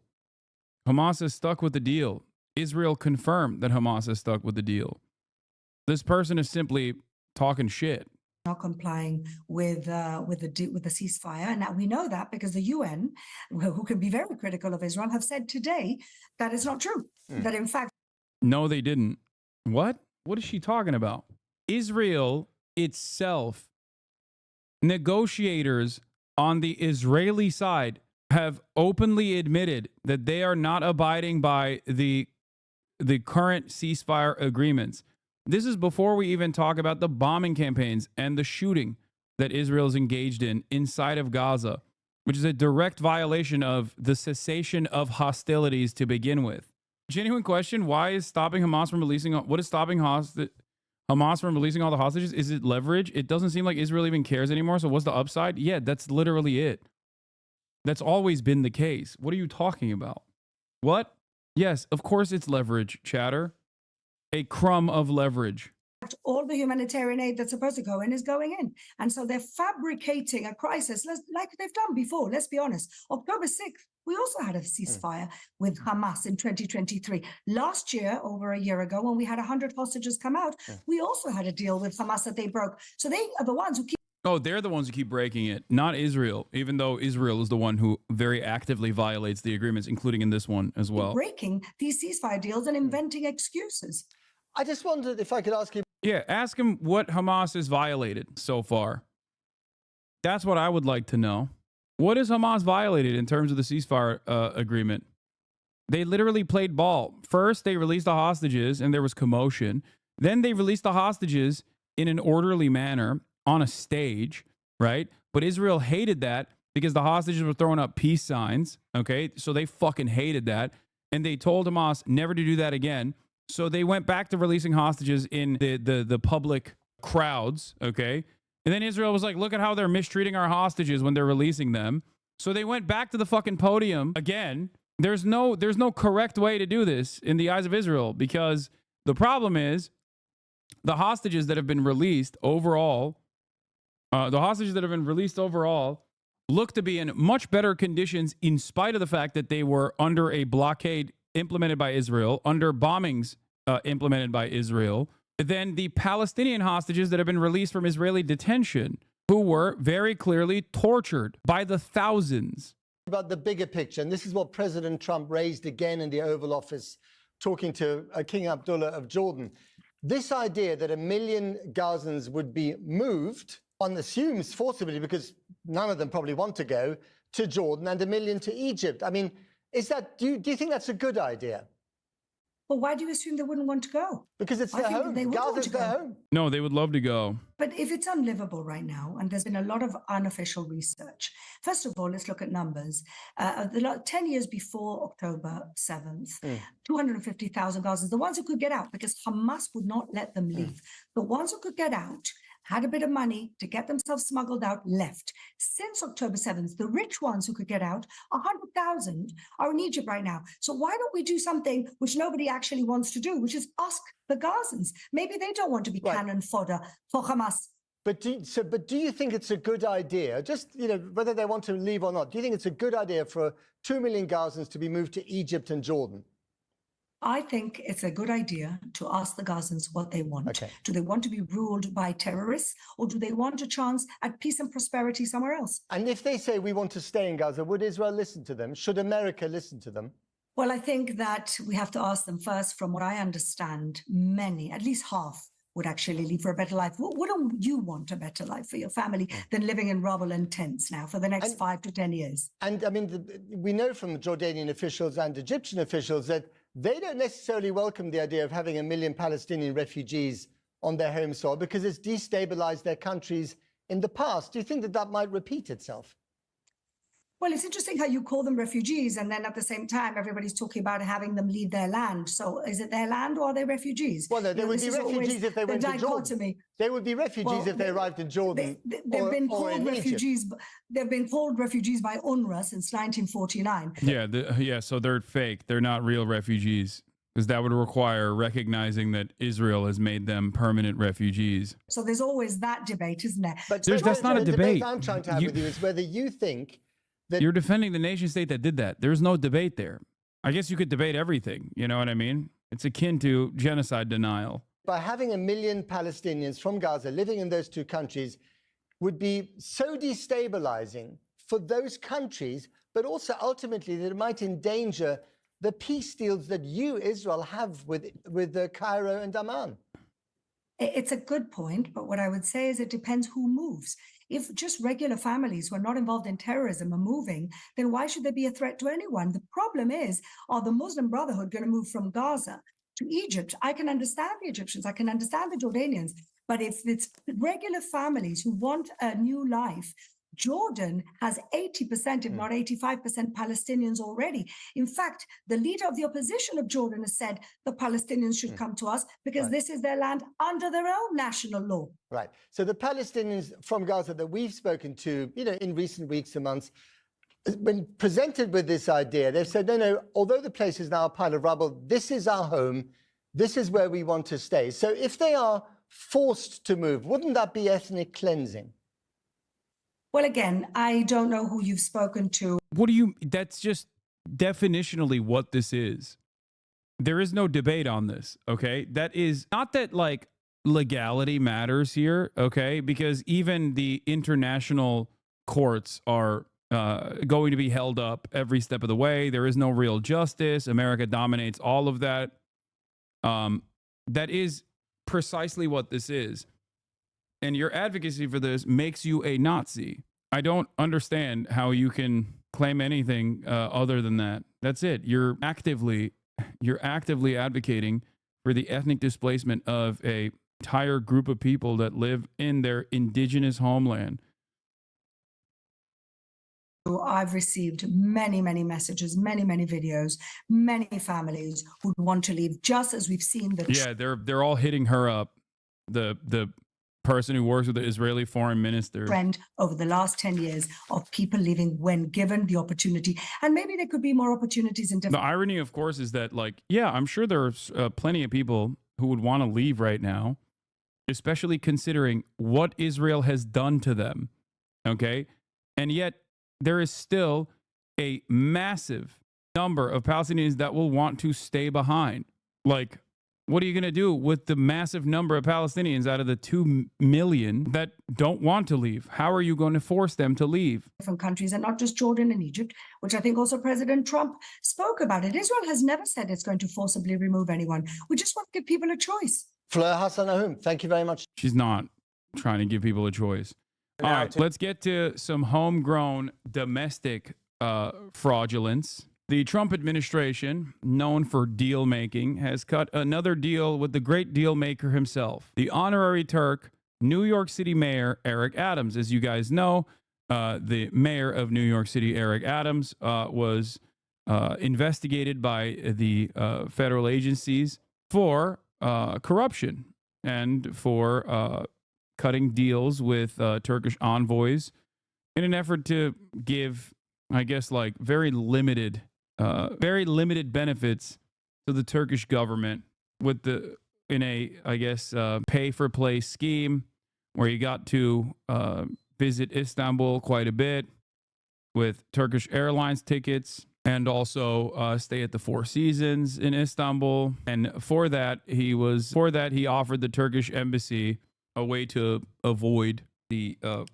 fire department and make sure the Turkish embassy in New York, the new building they were building, was not up to fire code, but could still operate, building clearances, things like that. And aside from that, I think it was, they begged him, the Turkish government begged him to not recognize the Armenian genocide, things like that. It's just pure corruption. It's boring, but it's very obviously pure corruption. And And here he is getting the Department of Justice, Trump's Department of Justice, to throw away the case. How is he getting the Trump Department of Justice to throw away the case, mind you? Not on the grounds that there's no evidence or whatever of corruption. It was pretty open. But because he's playing ball with the Trump administration for as long as he remains the mayor of New York.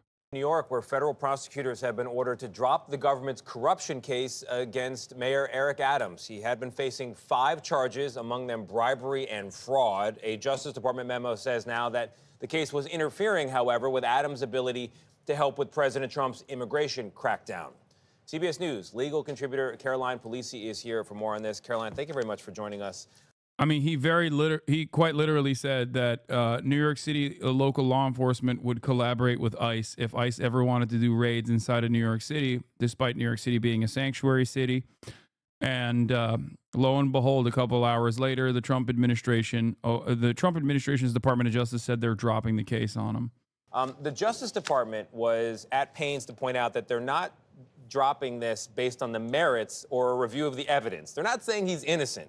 So what are they saying here? Right. The memo really is shocking in really it's brazen, it's dripping with politics, right? As you noted, they are explicitly saying they're not looking at the merits of this case. And the reasons that they're giving for this order to drop the case are, one, that it's distracting Mayor Adams from really getting in line with President Trump's immigration policies. You know, New York has traditionally been a sanctuary city, but Mayor Adams has recently really been getting behind the federal push with ICE agents, cooperating even with ICE agents in the immigration space. They've also really, in this memo, pointed to President Trump's, this idea of the weaponization of the Justice Department. And Adams was very vocal, feeling he was persecuted in this prosecution because he publicly spoke out against the Biden administration's immigration policies. There's been a bit of a bromance, if you will, between Adams and Trump. Remember, he had a last-minute invite to the inauguration, so this has likely been in the works. But I will note, the memo is saying that it should be dismissed without prejudice and that the acting head of the Southern District of New York can relook at the charges after the mayoral race in November. Wow. Yeah. Wow is right. So basically he's it's a trial run. So basically they're saying, we're going to see how you do with getting in line with the Trump policies. And then maybe we'll see after the election what we're going to do. So they can shelve it for now. Yeah. So what happens now? This is such I don't know how to deal with this. I mean, this is just such a transparent instance of corruption. Like, it's quite literally overt corruption. It is like Erdogan shit. It's it. I don't know what else to say. He's just like, yeah, we're dropping your we're dropping your investigation. We're dropping your court case because you're going to play ball with us. You're going to play ball with us and you're going to let ICE storm. You're going to let ICE into New York City and you're going to collaborate. You're going to make the local law enforcement cooperate with ICE. Now, what's really interesting about this is I have, once again, argued that the Democratic Party should have done something similar, but instead of dropping active court cases to make politicians play ball, my argument was actually investigate corrupt politicians, okay? Actually investigate corrupt politicians and force them to play ball at the behest of the overall good for the public. Why haven't you been banned? Why would I be banned? What an interesting question to ask here. Maybe because I have not violated anything, like any terms of service. You not liking my political commentary doesn't mean I'm, violating terms of service. I like that for a lot of people. Also, that dude's name is Pureblood. That's weird. Here's the footnote that needs to be mentioned. DOJ is not dropping Eric Adams' charges in exchange for his help on immigration enforcement. Footnote has people asking a lot of questions that is already answered by the footnote. Here it is.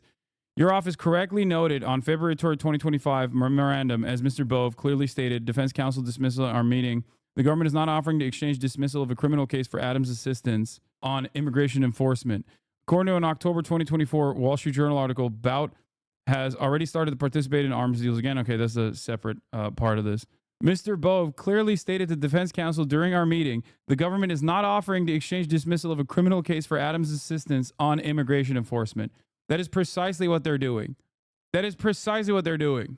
But hey, fear not. Let's see what the great resistors have to say about this process. Let's see what the leader of the Democratic Party, Nancy Pelosi's personal replacement, had to say. House Democrat leader Hakeem Jeffries was asked about the DOJ ordering prosecutors to drop charges against New York City Mayor Eric Adams. Let's hear what he had to say. Any reaction to the dropping of the charges against Eric Adams? No reaction at this point in time. The people of New York City will make a determination as to who is best positioned to lead the city of New York forward. Bro, you got a layup. What are you talking about? You just got a layup, dude. You got a layup to say, look at the Trump administration. After spending years and years talking about how the DOJ was weaponized for a political purpose, very actively forcing the hand of a corrupt mayor of New York, you get to show that you're not a partisan because you're not defending Eric Adams. Oh my God. You get to show that this goes above party loyalty because Eric Adams is a Democrat. You get to show that there is a transparent instance of corruption and a weaponization of the Justice Department. Nope. None of that. It's great.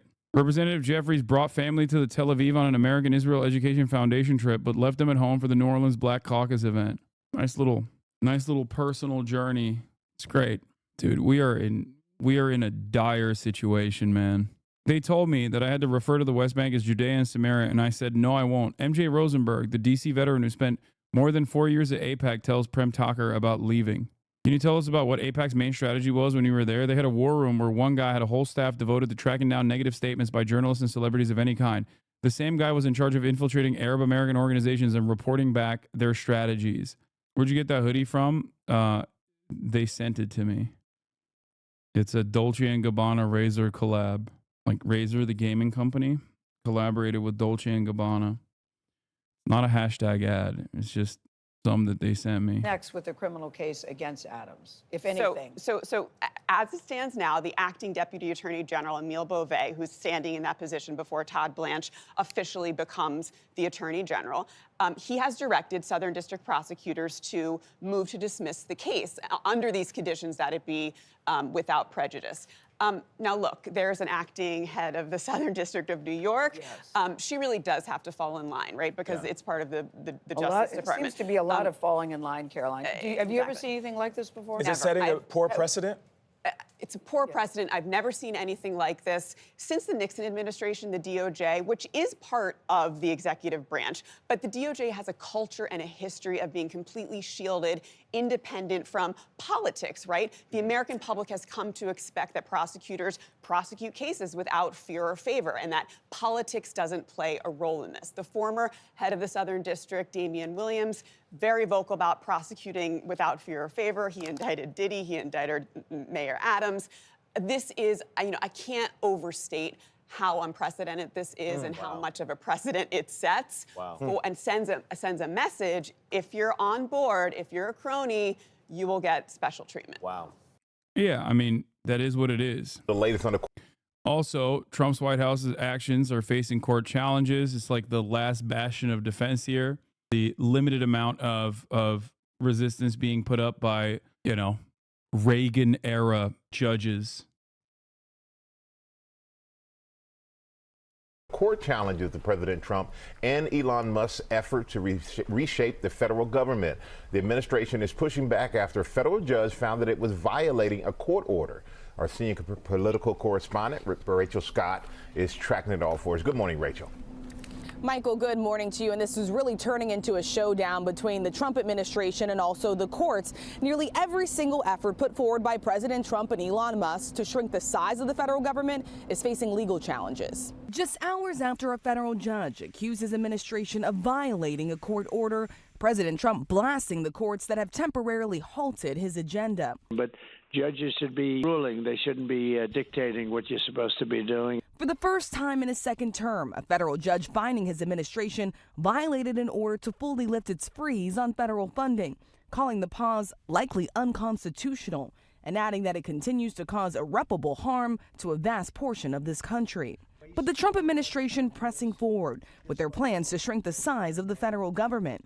Frustrated workers protesting outside the Consumer Financial Protection Bureau in Washington after Elon Musk and his team essentially shut the agency down. Employees receiving an email that they should not come into the office, instructing them, please do not perform work tasks. You show up to work on Monday morning, excited to get started on the week. I had an agenda of things that I was ready to do to fight for American consumers.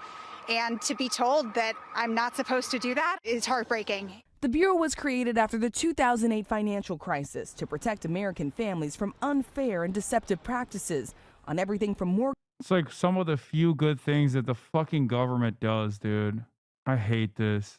It's one of the few good things, like objective good things that the federal government is tasked with. Mortgages to credit cards. The president eager to move ahead with his mass buyout offer to some 2 million federal workers to either resign now with pay until September or run the risk of being fired. A federal judge putting it on hold yet again, prompting confusion and uncertainty for many. April Goggins works for the Department of Health and Human Services. No, I'm not resigning. I'm gonna hold the line. I'm not resigning. Why? First of all, you're not gonna bully me out of a job. The administration says they have heard from at least 65,000 workers who are willing to resign. I got elected on making government better, more efficient, and smaller, and that's what we're doing. And I think it was a very generous buyout, actually. So after Elon Musk and Vice President J.D. Vance openly questioned the authority of the courts, several Republicans over on Capitol Hill, including Senate Majority Leader John Thune, drawing a very clear contrast. He says the courts have an important role to play in moderating power, Michael. Yeah, we'd all have to agree with that, Rachel. And Rachel, Musk and OpenAI CEO Sam Altman, they're feuding again. Yeah, they're at it again, this time after Elon Musk put in a $97.4 billion offer to buy OpenAI, a leading artificial intelligence company. Well, Sam Altman is the CEO of that company. He responded very bluntly by saying, no, thank you. The president did launch an initiative with several companies, including OpenAI. So this would raise a conflict of interest for Musk, who is the world's richest man. The billionaire already owns SpaceX, the social media company X, Another as well as conflict of interest Tesla, for Musk. and of course he's now working in the administration, guys. Okay, Rachel, thanks very much. It's been our chief legal analyst, Dan Abrams. We've got these showdowns brewing between the president and the courts now on several fronts. Right. And let's keep in mind there's a difference between not complying at this particular moment and defying. What's the difference? Not complying happens in cases, right? One party goes to court and says, hey, they're not complying with your order, judge. Defying means we're ignoring it. We're not going to do it. And so far we have not seen overt defiance. We've seen the parties coming in and saying, wait a sec, they have not complied with your order, judge. The Department of Justice still treating it seriously, still appealing the rulings, doing all the things that one would typically do in a legal proceeding. And you mentioned defiance. A social media post, Vice President J.D. Vance, he wrote, quote, judges aren't allowed to control the executive's legitimate power. Does that sound defiant to you? That's a lot scarier, right? What J.D. Vance is saying is much scarier than what's actually happening in court. Because J.D. Vance is suggesting in that and in other posts that, you know what, if the executive branch doesn't agree with a ruling that the courts make, the executive branch in the end can have the final say. Think about what that would mean. If that's the case, that means the courts don't have a role. That if the executive branch... I mean, that's literally what their argument is. Their argument is that the federal agencies have no power, and that the executive authority actually can undermine the funding of federal agencies. They can't redirect funds as openly and as actively, but they can certainly decide, even if Congress has appointed or tasked agencies to do certain things, even if Congress has actually allocated resources, one of the main arguments that they're trying to make is that regardless of the congressional allocation of funds, that the executive authority still can very much decide not to spend funds in a certain way. Like they can stop. It is a new level of federal overreach. Okay? Their argument ultimately is that the executive branch should be able to stop even congressional funding, which is ridiculous. But it also is it's the logical conclusion of the unitary executive theory, okay? This is something that has been ongoing, and it's at the heart of the governance agenda of the Republican Party since the 90s, openly. They wanted to do unitary power and offer more power to the executive branch, and they're precisely moving in that direction. President decides he wants to do something, and the courts say you're not allowed to do it. Well, the president's just going to do what he wants. That's frightening, and that's... I mean, here it is. Look, this is from NBC News. A senior FEMA official instructed subordinates to freeze funding for a wide array of grant programs Monday, just hours after a federal judge ordered the Trump administration for the second time to stop such pauses. It's turning into a showdown. Before people say, Hassan, what about the leftist monarch position or whatever the fuck? I'm telling you, I don't care, okay? I'm openly telling you, there is no hypocrisy baiting.